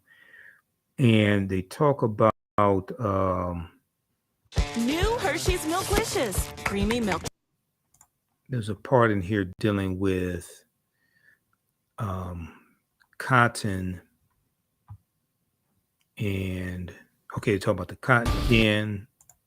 They talk about the cotton gin, and okay, 1793, a young Yankee school teacher named Eli Whitney invented the cotton gin, a simple mechanized device that efficiently removed the seeds. His device was widely copied, and within a few years, the South transitioned from the large scale production of tobacco to that of cotton, a switch that reinforced the region's dependence on enslaved labor. The cotton gin basically changed all this stuff. Okay, the cotton gin. Then in 1803, the Louisiana Purchase. Slavery itself was never widespread in the North, though many of the region's businessmen grew rich on the slave trade and investments in plantations. That is true, especially in New York, because New York made money from slavery even after um, slavery was abolished in New York in 1817. Okay, the stock market and banks in New York investing in uh, southern plantations, etc. Between 1774 and 1804, most of the northern states abolished slavery or started the process to abolish slavery, but the institution of slavery remained vital to the South. Remained vital to the South. Okay, though the U.S. Congress outlawed the African slave trade in 1808, that's based upon Article 1, Section 9, Clause 1 of the U.S. Constitution of 1787 that goes into effect January 1st, 1808, that abolished the international transatlantic slave trade. The domestic slave trade flourished, and the enslaved population in the United States nearly tripled over the next 50 years because it was still legal to own slaves and sell them, trade them in the U.S. The international transatlantic slave trade being abolished in 1808 abolished bringing Africans into the country to enslave them. But Europeans kept breaking those laws and kept doing that. By 1860, it had reached nearly 4 million, with more than half living in the cotton producing states of the South. Okay, now there was it was To understand what the Missouri Compromise is and why it's so significant in American history. Okay, I can't find what I was looking for there. But anyway, let's continue.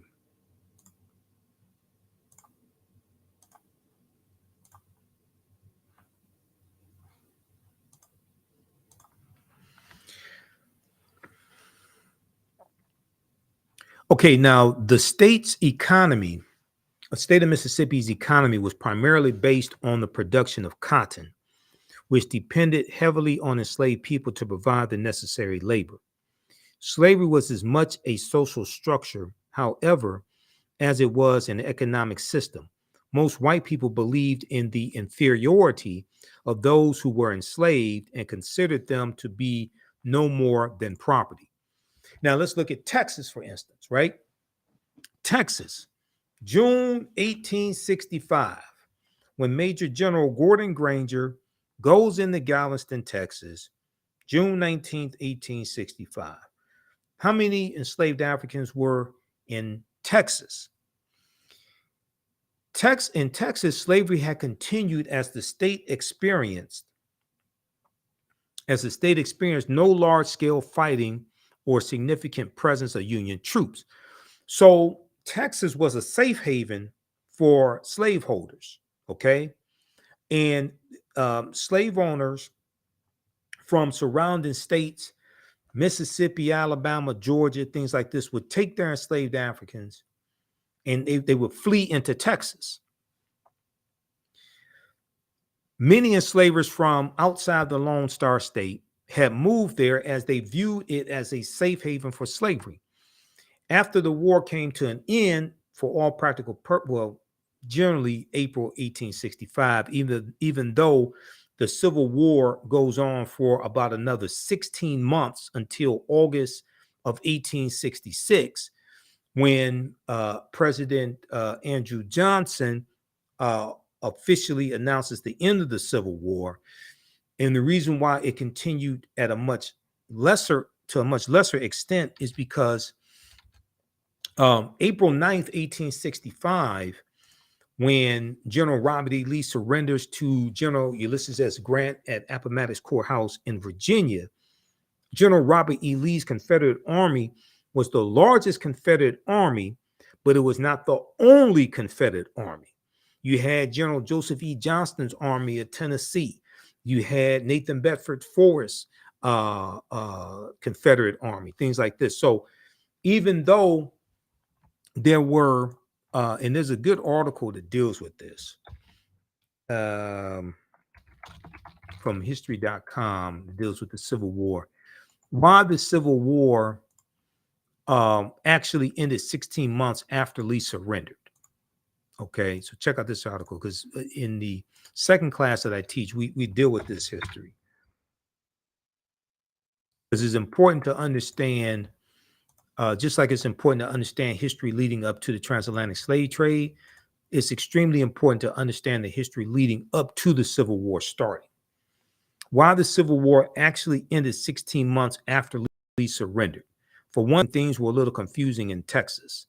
Okay, and Appomattox was undoubtedly a decisive victory. Then they talk about General William Tecumseh Sherman and General Joseph E. Johnston. Okay, they talk about Johnston's army of Tennessee. Yeah, for one thing, Lee surrendered only his army of Northern Virginia to Ulysses S. Grant. And other Confederate forces still remained active, starting with General Joseph E. Johnston's Army of Tennessee, the second largest Confederate army after General Robert E. Lee's. Then you had that traitor who became the first Grand Wizard of the Ku Klux Klan, Nathan Bedford Forrest. You had that demon. Several days later, Nathan Bedford Forrest gave up his cavalry corps at Gainesville, Alabama, telling his men that we are beaten is a self-evident fact, and any further resistance on our part would justly be regarded as the very height of folly and rashness.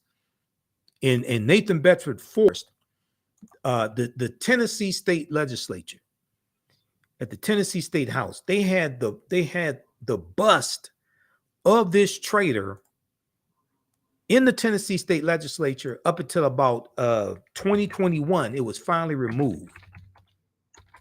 We talked about it on Roland Martin Unfiltered and on the African History Network show.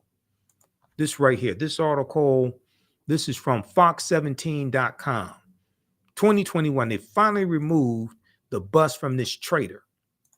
And if you've been paying attention to what's going on with the Tennessee State Legislature and the racism in Tennessee and the attacks on the two young brothers, the two Justins in the state legislature there in Tennessee, all you have to do is understand Tennessee's love of Nathan Bedford Forrest, who this demon right here led the Fort Pillow massacre, where about 200 African-American Union soldiers were executed, many of them shot at point blank range. That was led by Nathan Bedford Forrest. This is from Fox 17 WZTV Nashville. Bust of KKK leader Nathan Bedford Forrest removed from Tennessee State Capitol. July 23rd, 2021. They got the video of them removing this traitor. It says, for the first time since the 1970s, the Tennessee Capitol is no longer home to a bust of early Ku Klux Klan leader and Confederate General Nathan Bedford Forrest. Okay, so read this here.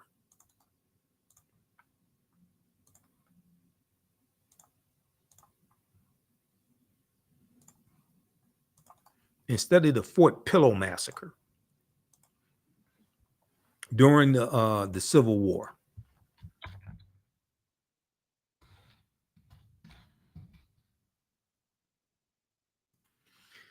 Here's a good article from the Washington Post that I use in my classes dealing with the Fort Pillow massacre.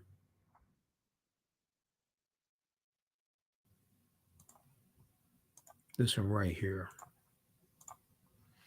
The Civil War massacre that left nearly 200 black soldiers murdered. This is by Deneen L. Brown. She writes some really good historical articles for the Washington Post. I've read a number of her articles. October 28th, 2018. Here's a picture of that traitor, once again, Nathan Bedford Forrest.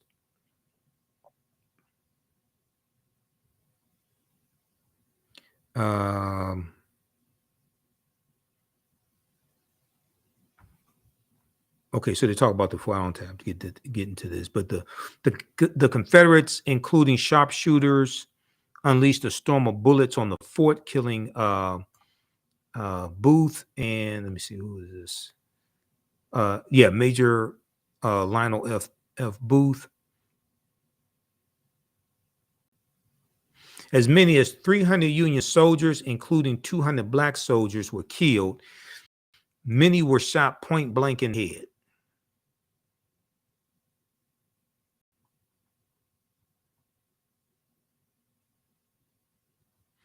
Okay, read this article here. The Civil War massacre that left nearly 200 black soldiers murdered.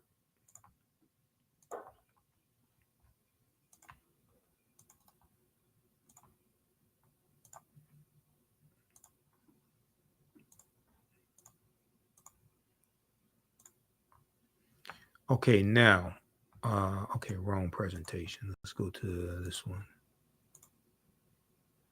I think that's the right one. Hold on.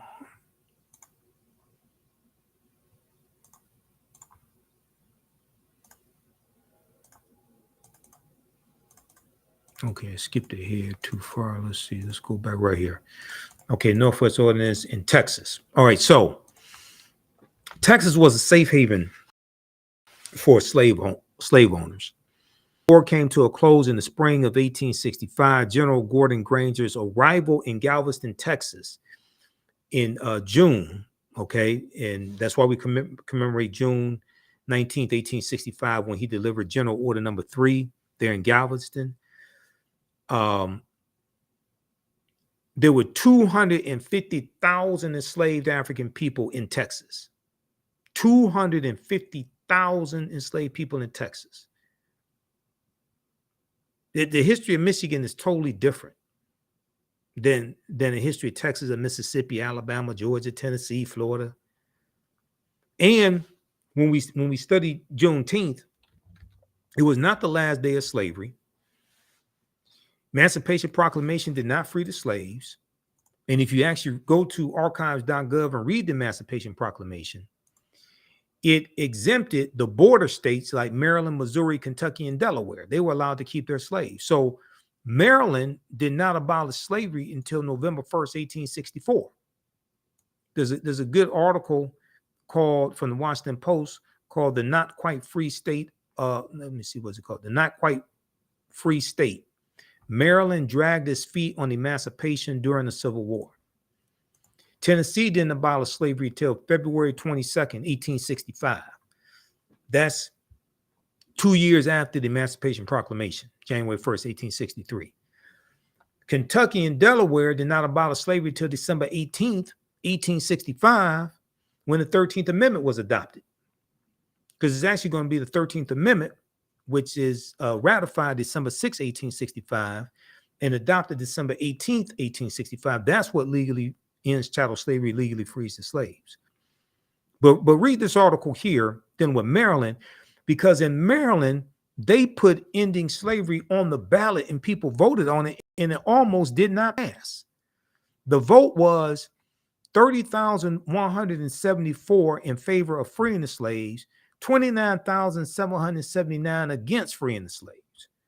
It was only after the absentee ballots of soldiers fighting in the North were counted that put the initiative over the top and ended slavery. So November 1st, 1864, Maryland slaves were declared free.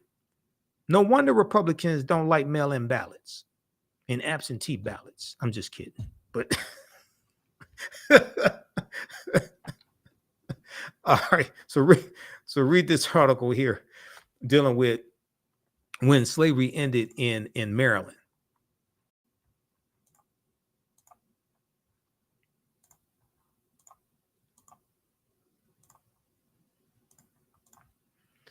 All right, now, also with Major General Gordon Granger, he goes into Texas with about 2,000 Union troops, most of them African-American men. They go all throughout Texas for almost a year, physically bringing Texas back into the Union. So June 19th was the date that was agreed to commemorate what took place there in Texas. But that wasn't all the slaves in Texas did not get their freedom on June 19th. They went through Texas for almost a year enforcing General Order Number 3 and physically bringing Texas back into the Union. Now, although emancipation didn't happen overnight for everyone, in some cases, enslavers withheld the information until after harvest season. Celebrations broke out among newly freed Black people. If you read slave narratives about this, you'll see it was jubilation. And Juneteenth was born. That December, slavery in America was formally abolished with the adoption of the 13th Amendment, December 18th, 1865. I'll read this article from history.com. What is Juneteenth? Juneteenth and slavery in Texas. Now, as I talked about before, and we're going to wrap this up in a few minutes here, because I've gone longer than I thought I was going to go, or longer than I wanted to. Before we can start talking about to actually repair the damage of a legacy of slavery and racism, Jim Crow segregation, etc., you have to properly assess the damage that was done. You have to properly assess the damage that was done, okay? Before you can make recommendations for reparations, before you can start talking about cutting checks, all this other stuff, all right? And the reason why is, first of all, if we all got $1 million a day, you know damn well white people will have it all back by this time next week. Nobody really wants to be honest. If we all got $1 million a day, you know white people will have it all back by this time next week. And the laws and policies put in place that maldistributed wealth, power, and resources, like I laid out in the executive order, in the executive summary from the California Reparations Task Force, those laws and policies will still be in place, inflicting harm once you spend the money. This is why we have to have a comprehensive repairing of the damage. But especially at the local level, you have to have what's known as a harm report done. A harm report has to be done to understand what happened, how it happened, the harm that was inflicted, to understand what to repair.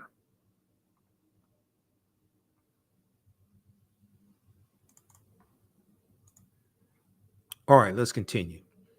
And be sure to register for the, those just joining us, be sure to register for the online history classes that I teach on Saturdays. Ancient Kemet, one of the original names for Egypt, the Moors, and the Ma'afa. Understanding the transatlantic slave trade, what they didn't teach you in school. We have the information at our website, AfricanHistoryNetwork.com. That's AfricanHistoryNetwork.com. So we do the sessions live. All the sessions are archived and recorded.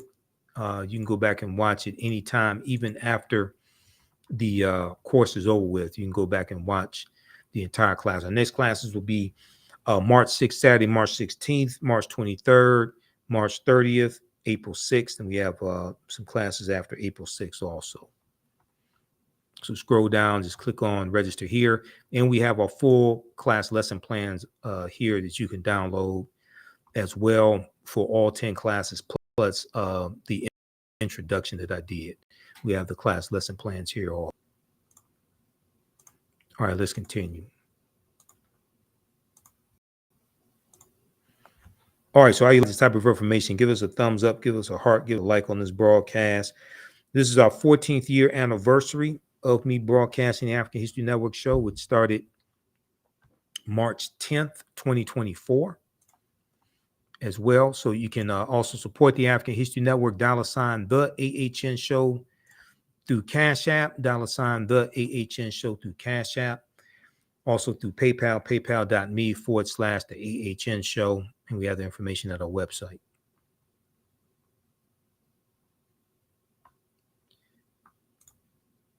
All right, let's go back to the PowerPoint presentation here.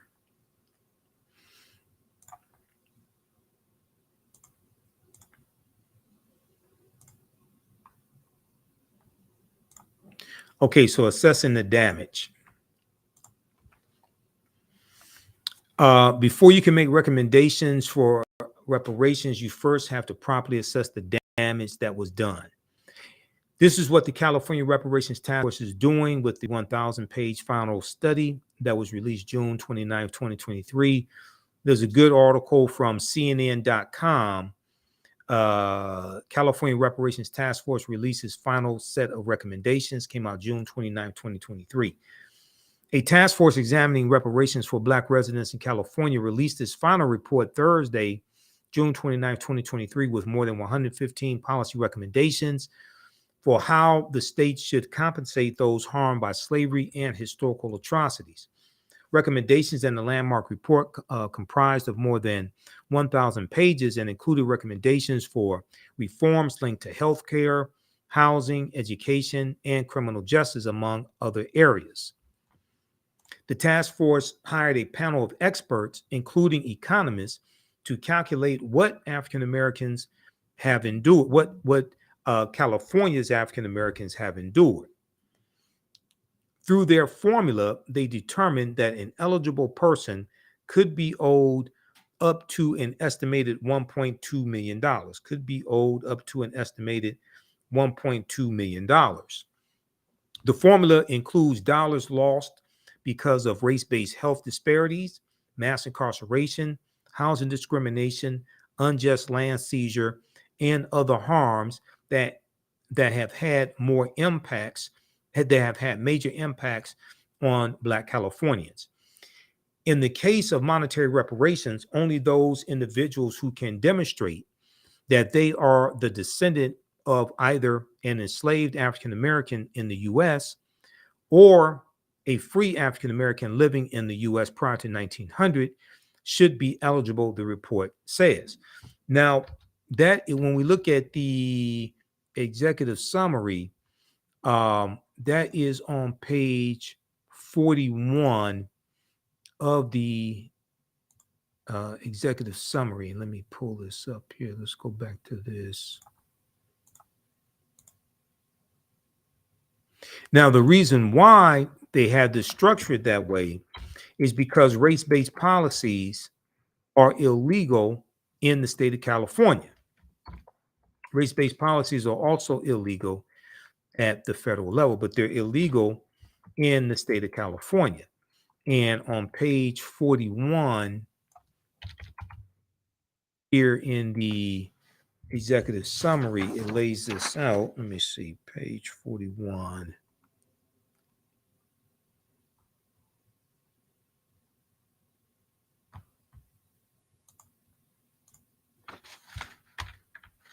I want to go to this and show this to you.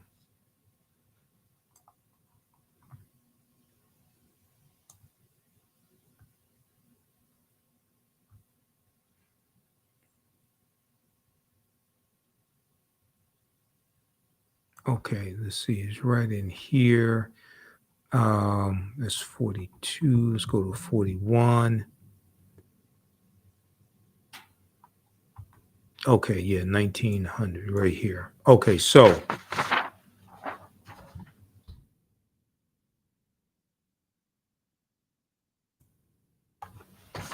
this is page 41 of the executive summary.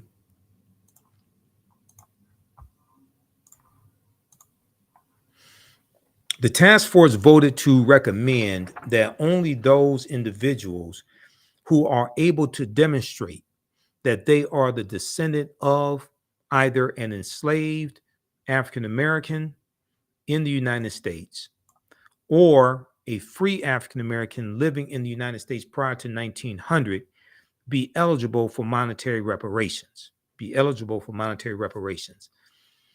The task force also determined that the state of California, potentially through the recommended New California American Freedmen's Affairs Agency, should take responsibility for assisting any requester in establishing whether they qualify by funding or otherwise handling the tracing and confirmation of this lineage through whatever means necessary.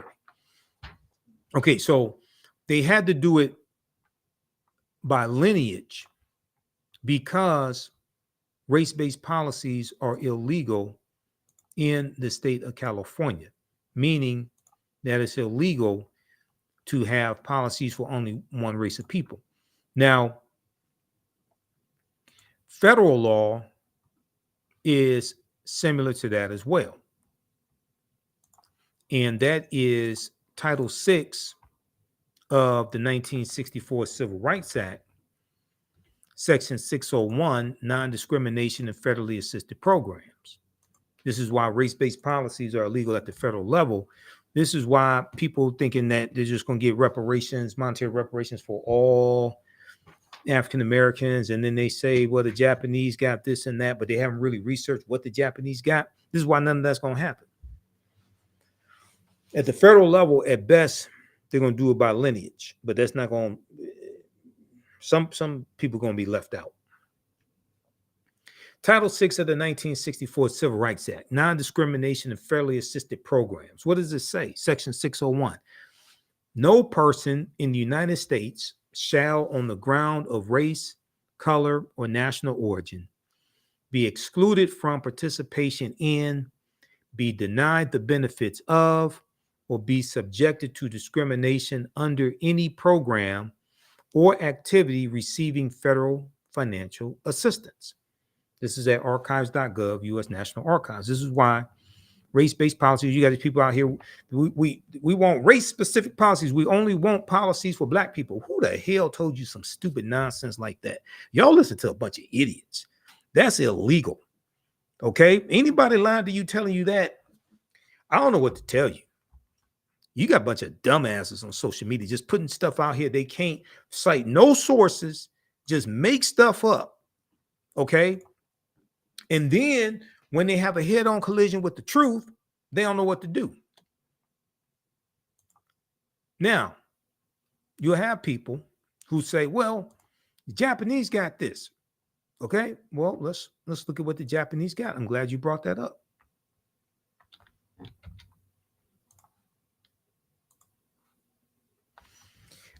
Anybody ever been to justice.gov? What's justice.gov? U.S. Department of Justice website. Let's look at this. And I put this on the screen when I did my presentation for the Detroit Reparations Task Force, because a lot of people don't understand what happened. Now, this is from February 19th, 1999, immediate release. 10-year program to compensate Japanese Americans interned during World War II closes its doors. Okay, this is at just.gov, U.S. Department of Justice website. You can Google this, pull this up, go to the website. What happened? After paying out more than $1.6 billion to more than 82,250 persons of Japanese ancestry who were interned during World War II, the Justice Department's Office of Redress Administration has officially closed its doors. It was payments of a one-time payment of $20,000. It did not go to all Japanese Americans in the United States. It was very specific who it went to. The redress program, which was established by the Civil Liberties Act of 1988, acknowledges, apologizes, and makes restitution for the fundamental injustice of the evacuation, relocation, and internment of Japanese Americans during World War II. Okay. It did not go to subsequent generations. Let's look at what happened. Since the program's inception, it provided $20,000 in redress to 82,219 eligible claimants, totaling more than $1.6 billion. Okay. In order to have been eligible for restitution, an applicant had to have been alive on August 10th, 1988. They had to have been a U.S. citizen or permanent resident alien during the internment period. The internment period was from December 7th, 1941 to June 30th, 1946. Okay? So you're dealing with roughly about 4 years.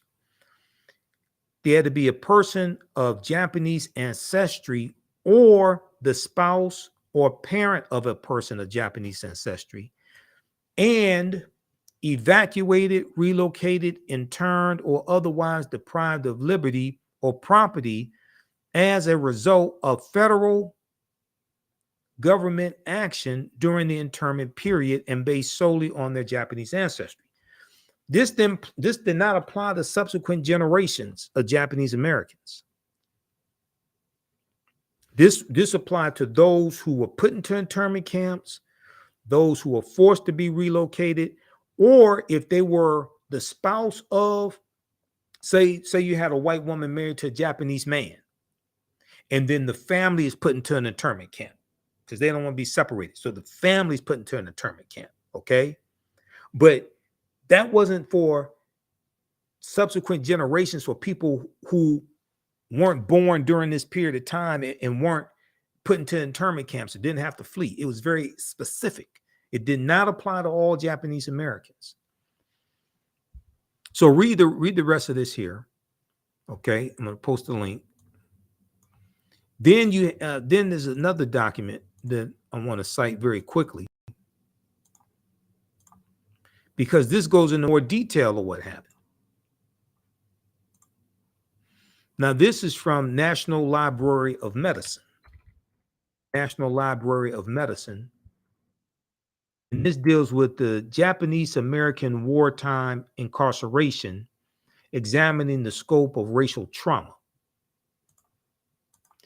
So the way the bill came about, now Japanese Americans have been advocating for this leading up to 1988. And they had hearings. They brought in witnesses. Let's look at this here. Okay. The Japanese American wartime incarceration, examining the scope of racial trauma, right? And if we look at, okay, so 10 weeks after the Japanese military attack on Pearl Harbor, Hawaii, then the U.S. government authorized the removal of more than 110,000 Japanese American men, women, and children from their homes in western portions of the country to incarceration camps in desolate areas of the United States, okay? However, an extensive government review initiated in 1980 found no evidence of military necessity to support the removal decision and concluded that the incarceration was a grave injustice fueled by racism and war hysteria. The Japanese American wartime experience represents a powerful case of race-based historical trauma. They go on to talk. Okay, read the rest of that. Now, I want to get to this here, 750, right here. Okay, the Japanese Americans' trauma remained largely unaddressed for decades. In 1980, however, Congress formed the Commission on Wartime Relocation and Internment of Civilians to assess the circumstances surrounding the incarceration, in addition to reviewing extensive documents and records. The commission gathered testimonies from over 750 witnesses in 20 cities across the country.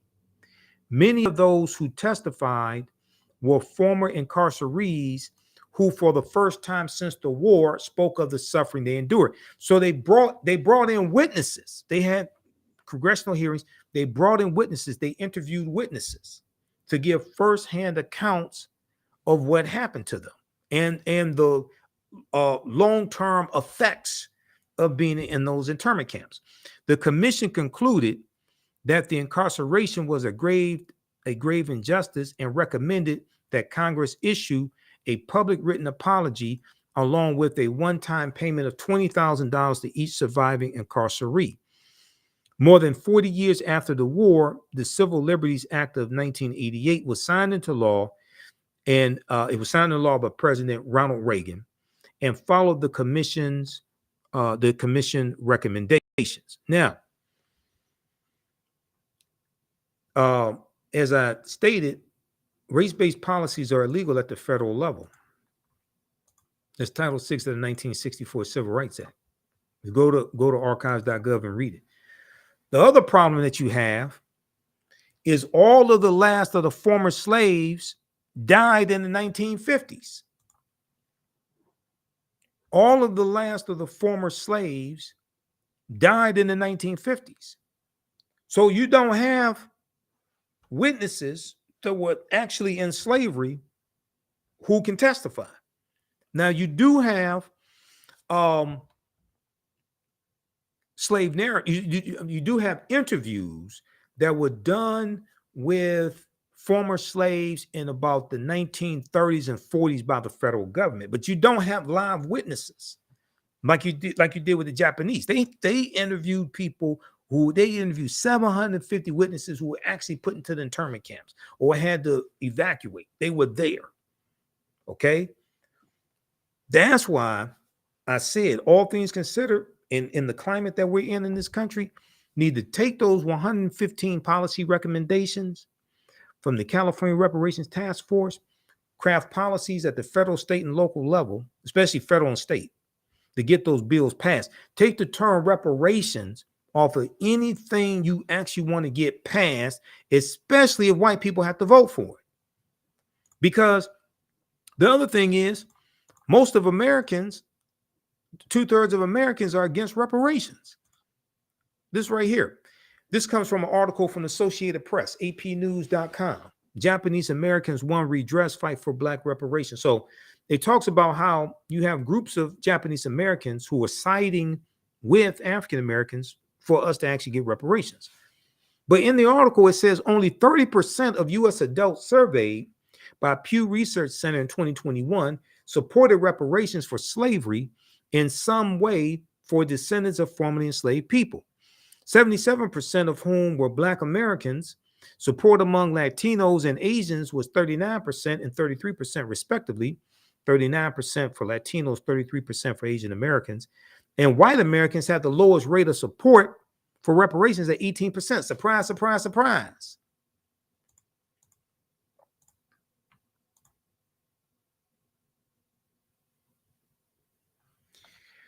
The committee's report, California Reparations Task Force, lays out 112 recommendations, right around 115, that include programs around housing, education, and public health, among many others. The California Legislative Black Caucus has hired a team of experts to whittle down the massive report to a digestible length. That condensed report would be shared with the public in the California Assembly, which will have to vote on bills based on the recommendations. Representative Jones Sawyer said the group plans to ultimately create and present 12 bills that will cover the report's recommendations. He said the first 5 bills will be introduced at the start of 2024 and, quote, will span just about every category in the report, whether it's racial terror, education, the criminal justice system, incarceration rates, home ownership, the wealth gap, etc. This is an article from NBCnews.com. Reparations gained historic momentum in 2023 because of California's efforts.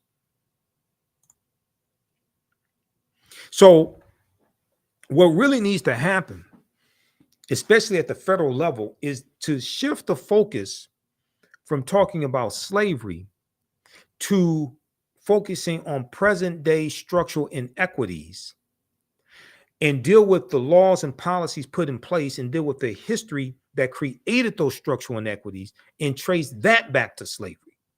Because the structural inequities are more prevalent, is easier to see. Okay?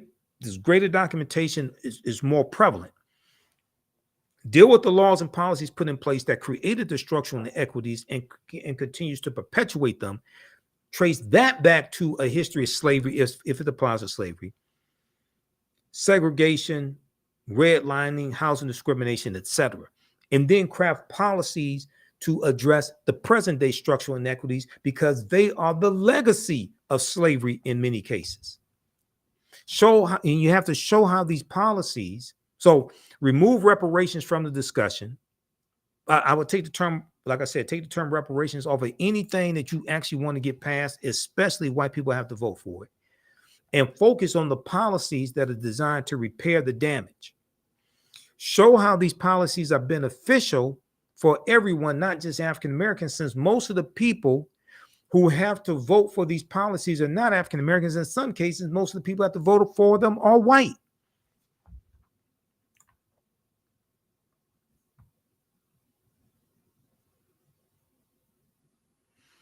Okay, take a look at this. There was another article, California's Unprecedented Reparations Report details 150 years of anti-Black harm.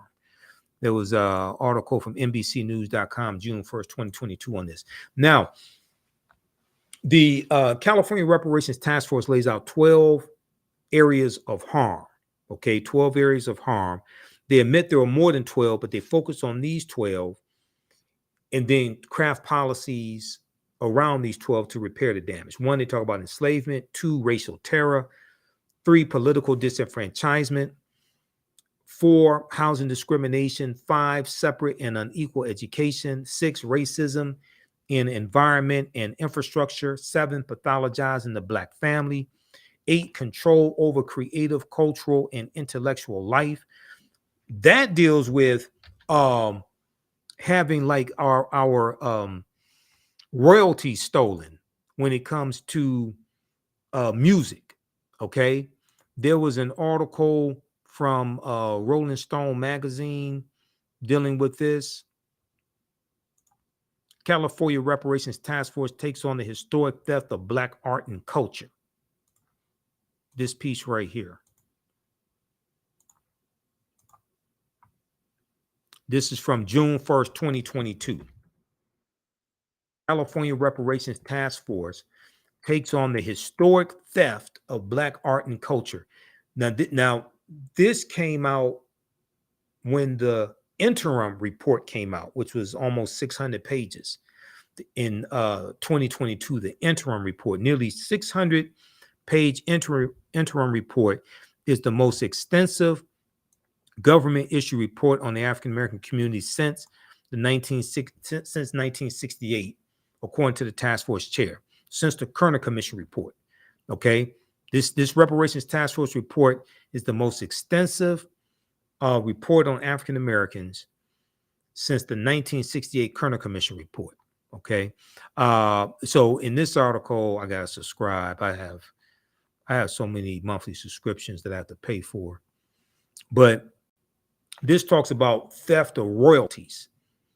That's one of the things it deals with, and theft of Black culture.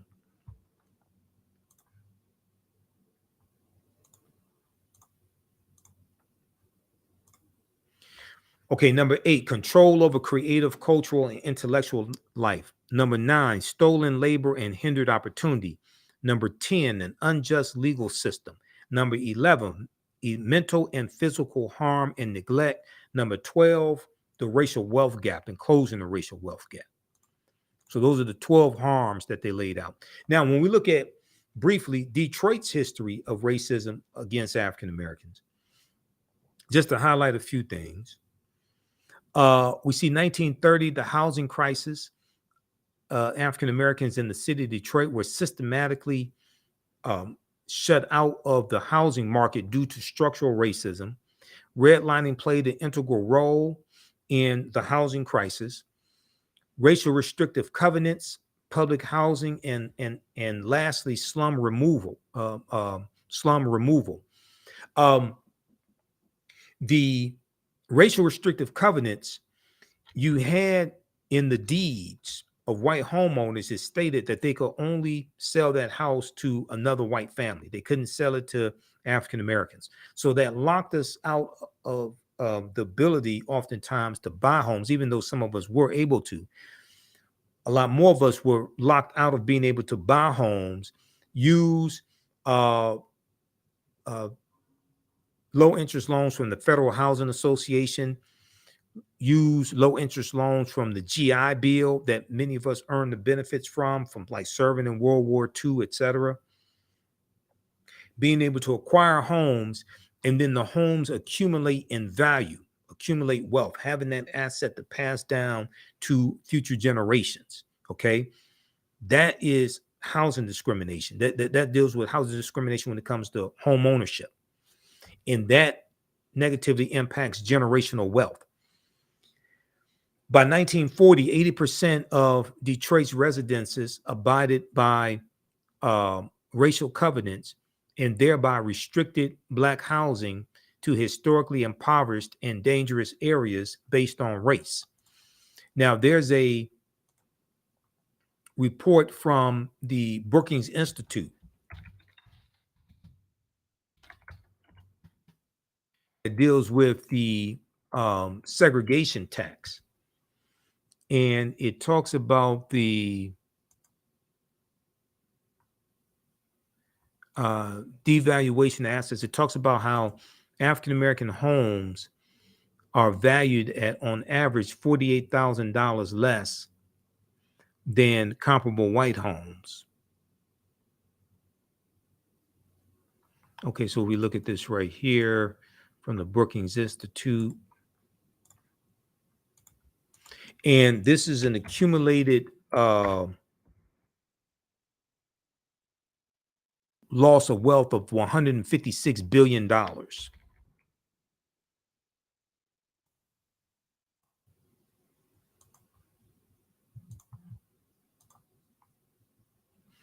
The devaluation of assets in Black neighborhoods, the case for residential properties, Andre Perry, Jonathan Rothwell, and David Harshbarger, November 27, 2018. This is from the Brookings Institute. And they talk about, okay, home ownership.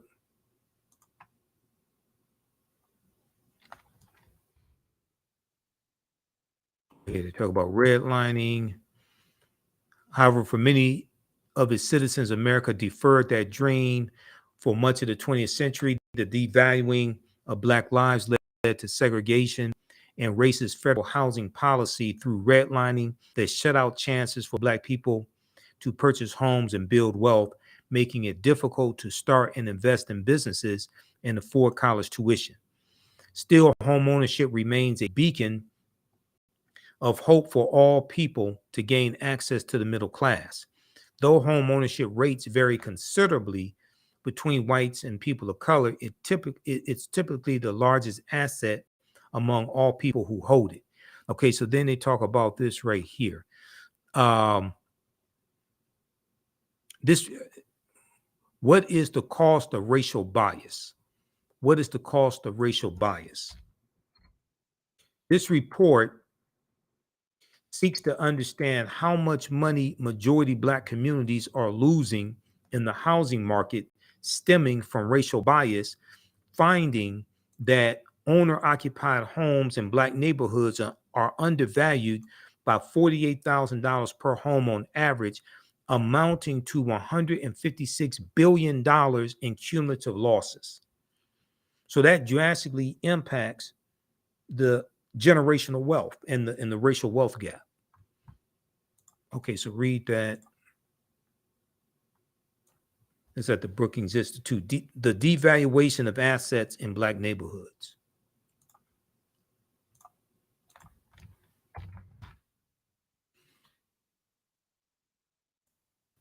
All right, and then let's see. Okay, so we have that. Dealing with Detroit. Then you have the 1943 race riot in June 1943 during World War II. I-375 removed I-375 removal of Black Bottom. Black Bottom was a African American neighborhood here in Detroit, and that was part of the U.S. Interstate Highway Acts of 1952 and 56. Sanctioned police brutality, 1967 Detroit Rebellion, 1990 to 1995 takeover Detroit public schools by the state of Michigan, the Detroit bankruptcy, and overassessment of property taxes. And overassessment of property taxes is one of the ways that our homes and property has been historically taken away from us. There was an article from the Washington Post by Andrew Van Dam. Black families pay significantly higher property taxes than white families, new analysis shows. Black families pay significantly higher property taxes than white families, new analysis shows. Unfair property assessments lead to widespread overtaxation of Black Americans' homes. So we know here in Detroit, there was an overtaxation over a number of years of $600 million to African American homeowners, many of them to homeowners in Detroit, many of them African American.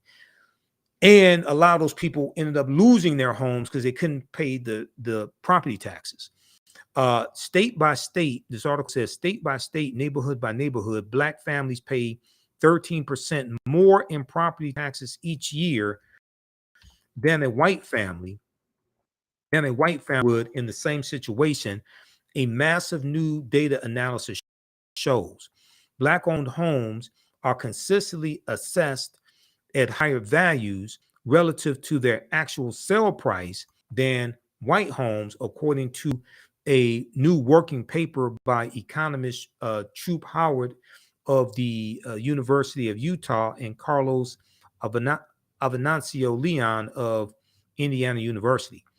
African Americans have long said they bear a disproportionate burden for taxes that support local police, schools, and parks, but nationwide measures of this type of systemic racism are hard to come by.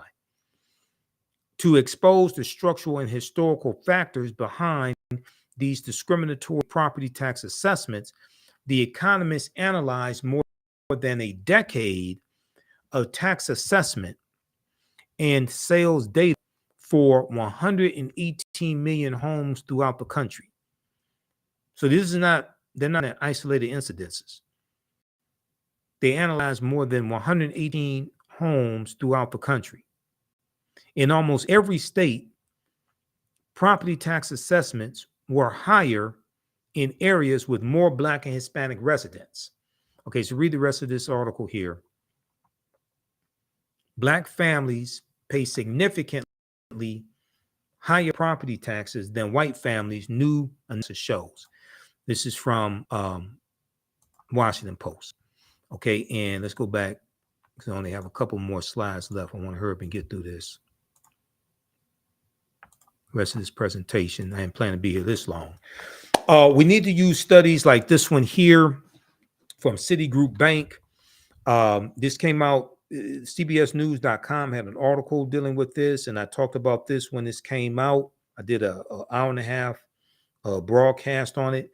Racism has cost the U.S. $16 trillion, Citigroup finds. Here's an excerpt of the article. Racism has cost the U.S. $16 trillion. America could have been $16 trillion richer if not for inequities in education, housing, wages, and business investment between Black and white Americans over the past 20 years, new research concludes. The study released this week by Citigroup, this came out in September 2020, by Citigroup Bank, is the latest in a body of research that attempts to quantify the economic impact of systemic racism. So this study shows how racism is hurting everyone, even though African Americans get the brunt of the harm. Citigroup arrived at a $16 trillion figure after estimating three major things. One, Black workers had $113 billion in potential wages over the past 2 decades because they could not get a college degree. Two, the housing market lost $218 billion, $218 billion in sales because Black applicants could not get home loans. Three, about $13 trillion in business revenue never flowed into the U.S. economy because African-American entrepreneurs could not access bank loans. So what this is showing is, number one, we have to understand what racism is. Racism is not a feeling. Racism is not about hating people. Bigotry is racial hatred. Racism is a power structure. Racism is a system of advantage and privilege distributed based upon race, which comes out of an ideology of European white supremacy for the purpose of preserving genetic white survival. Racism occurs when one race of people control the majority of the wealth, power, resources, privileges, benefits, land, access to education, access to opportunity, and they use this to marginalize and subordinate and do harm to another race of people. It's the power structure. That's what racism is. Okay.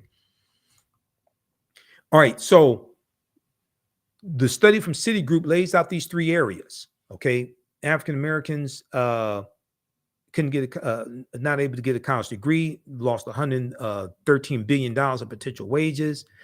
Housing market not being able to get homes, $218 billion in sale. The housing market loses $218 billion in sales, and about $13 trillion in business revenue never flowed into the U.S. economy because African American entrepreneurs could not get access to bank loans. Now, something very important to understand when you read this study, they're not talking about over 246 years. They're not talking about over 400 years. They're talking about a 20-year period of time. The U.S. economy lost $16 trillion. They're looking at from about the year 2000 to 2019, about a 20-year period of time. The article goes on to say, what's more, the U.S. could have $5 trillion in gross domestic product over the next 5 years if those gaps and others were closed today, the study indicated. So what they're doing, they're talking about the need for policy to address these structural inequities that policy created. Just giving a check don't correct the structural inequities. The laws and policies will still be there. But it's showing how it's better for everybody if you create these structural inequities and how the U.S. economy can grow. So we have to understand with 13.5% of the population, narrative that we show how these policies that we're advocating for will also benefit the majority population, because most of the people who have to vote for these policies are not African American. Let's be honest, most of them are white. And then there's a backlash that will come even in, say, cities. We have a majority population. Lawsuits are still going to be filed. So you're going to have to build allies. And you want to show how these policies are really good for everybody to reduce the backlash, to reduce the number of lawsuits, and whatever policies are put in place, pass city council, etc. You have to make sure that you're on strong legal footing, so that whatever gets passed does not get overturned in the courts. Some of this stuff is going to go to the U.S. Supreme Court. You don't know what a 6-3 conservative Supreme Court, as a result of Donald Trump, Senator Mitch McConnell, Republicans having control of the Senate going back to 2014 and during the Trump administration, and the Heritage Foundation and the Fairless Society that supplied Donald Trump with lists of potential federal judge nominations and Supreme Court justices. That came from the Heritage Foundation and the Fairless Society. Go research them. And then go study Project 2025 from the Heritage Foundation while you're at it. I don't have time to get into that. We've already done 3 hours, 2 hours longer than I planned to be here. Luckily, this is our 14th year anniversary. So, I have a little time on my hands.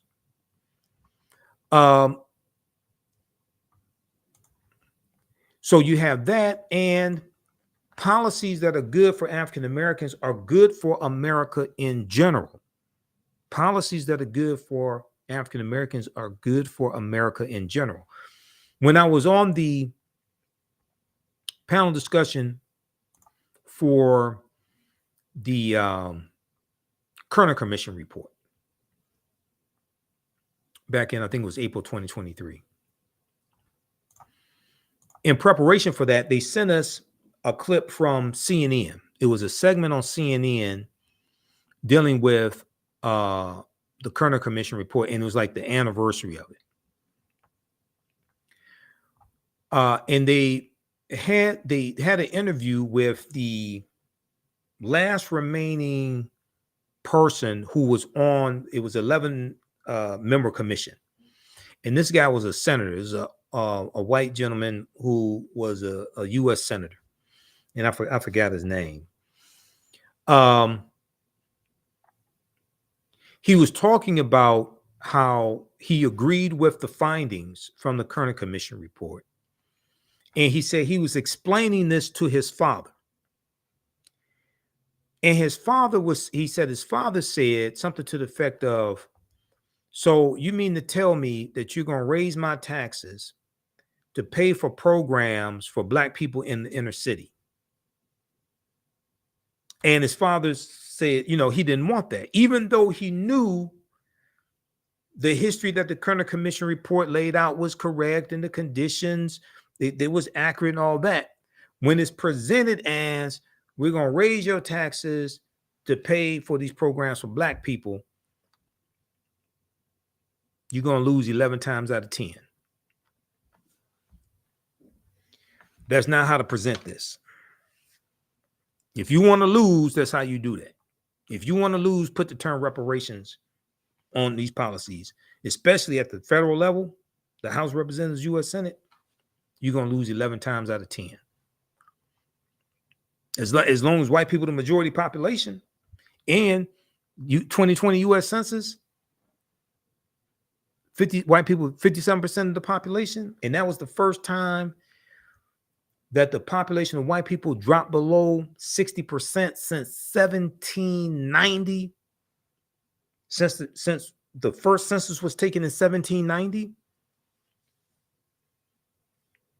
So a lot of this backlash in people supporting Donald Trump, white people supporting Donald Trump, the ones that do, a lot of this is the fear of the browning of America and the fear that some white people have of becoming a numerical minority in this country by the year 2043.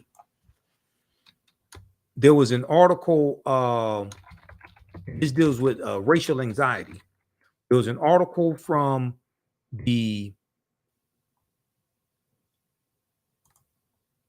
was one from theatlantic.com,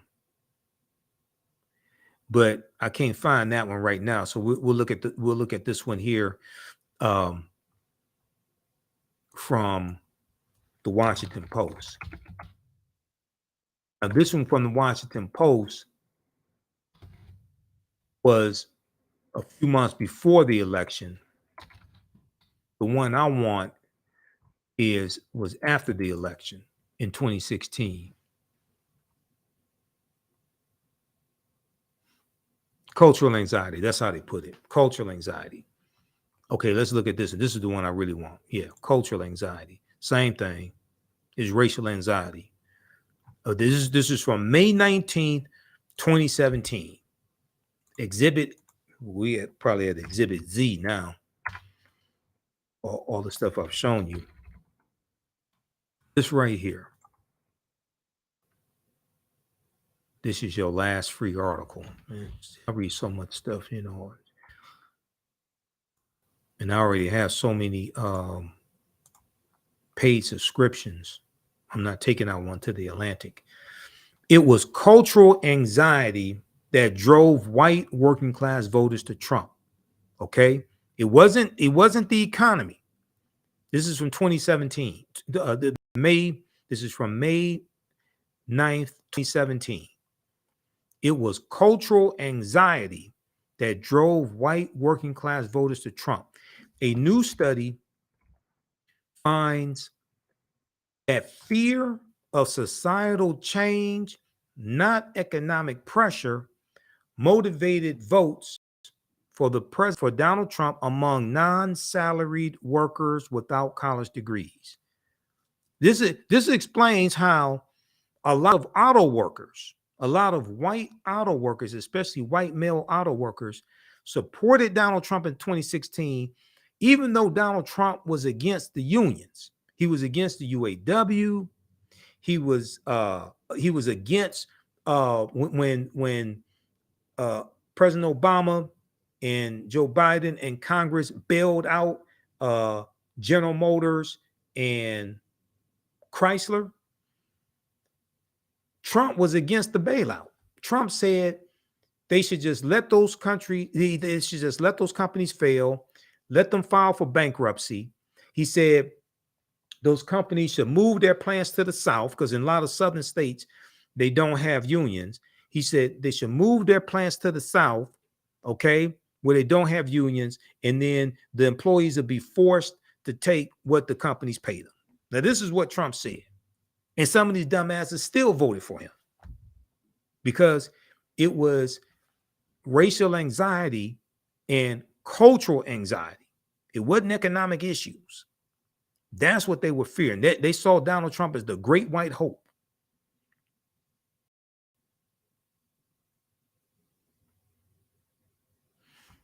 Okay, so read this piece here from The Atlantic. All right, let's see. Let me go back. I think I have one more slide, and that's it. Bantu Stephen Biko, one of our great South African freedom fighters, who was portrayed by Denzel Washington in the 1987 movie Cry Freedom. He said the most potent weapon in the hands of the oppressor is the mind of the oppressed. We must take our minds back, and we do not ask permission to do so. We just take it back. So hopefully you learned a lot from this presentation. Santi Sana, Mod Hotep, Wakanda Forever. Hopefully you learned a lot from this in-depth presentation. If you want me to do a presentation for your group or organization, you can email me at ahnshow@theafricanhistorynetwork.com. If you want me to do a presentation for your group or organization, email me at ahnshow@theafricanhistorynetwork.com or at africanhistorynetwork.com, because I own both domains. If you want to interview me or have me do a presentation for your group or organization, you can support the African History Network, $ the AHN Show through Cash App, $ the AHN Show through Cash App, also through PayPal, paypal.me/the AHN Show. And we have the information right on the homepage of our website as well. Give us a thumbs up, give us a heart, give us a like on this broadcast. I know it was long. There's a lot of information to get through. I wanted to make sure I got through all of my slides. It was even longer putting together all this information. How do you think I feel? It was even a lot more work putting together this information than it is to actually go through it.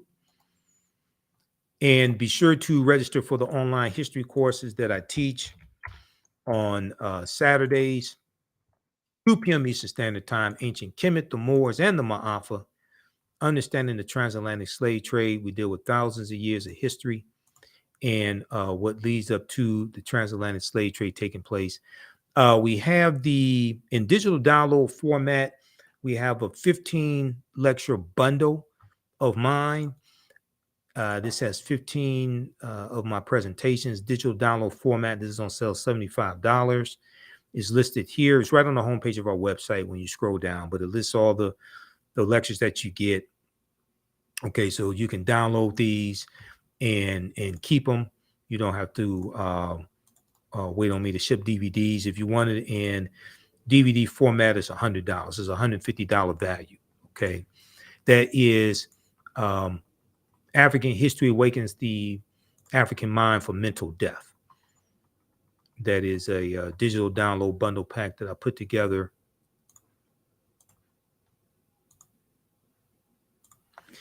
African History Awakens the African Mind for Mental Death. So it's 15 of my lectures on all different topics.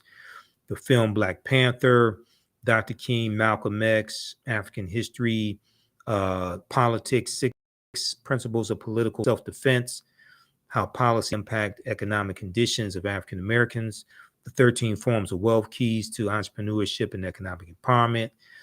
First Americans were Africans, documented evidence. That's actually a double lecture I did with Dr. David Imhotep here in Detroit. So it's a lot that you get here. Great African Women in History, the Mothers of Civilization. That's a 4-hour presentation. So we have that at our website.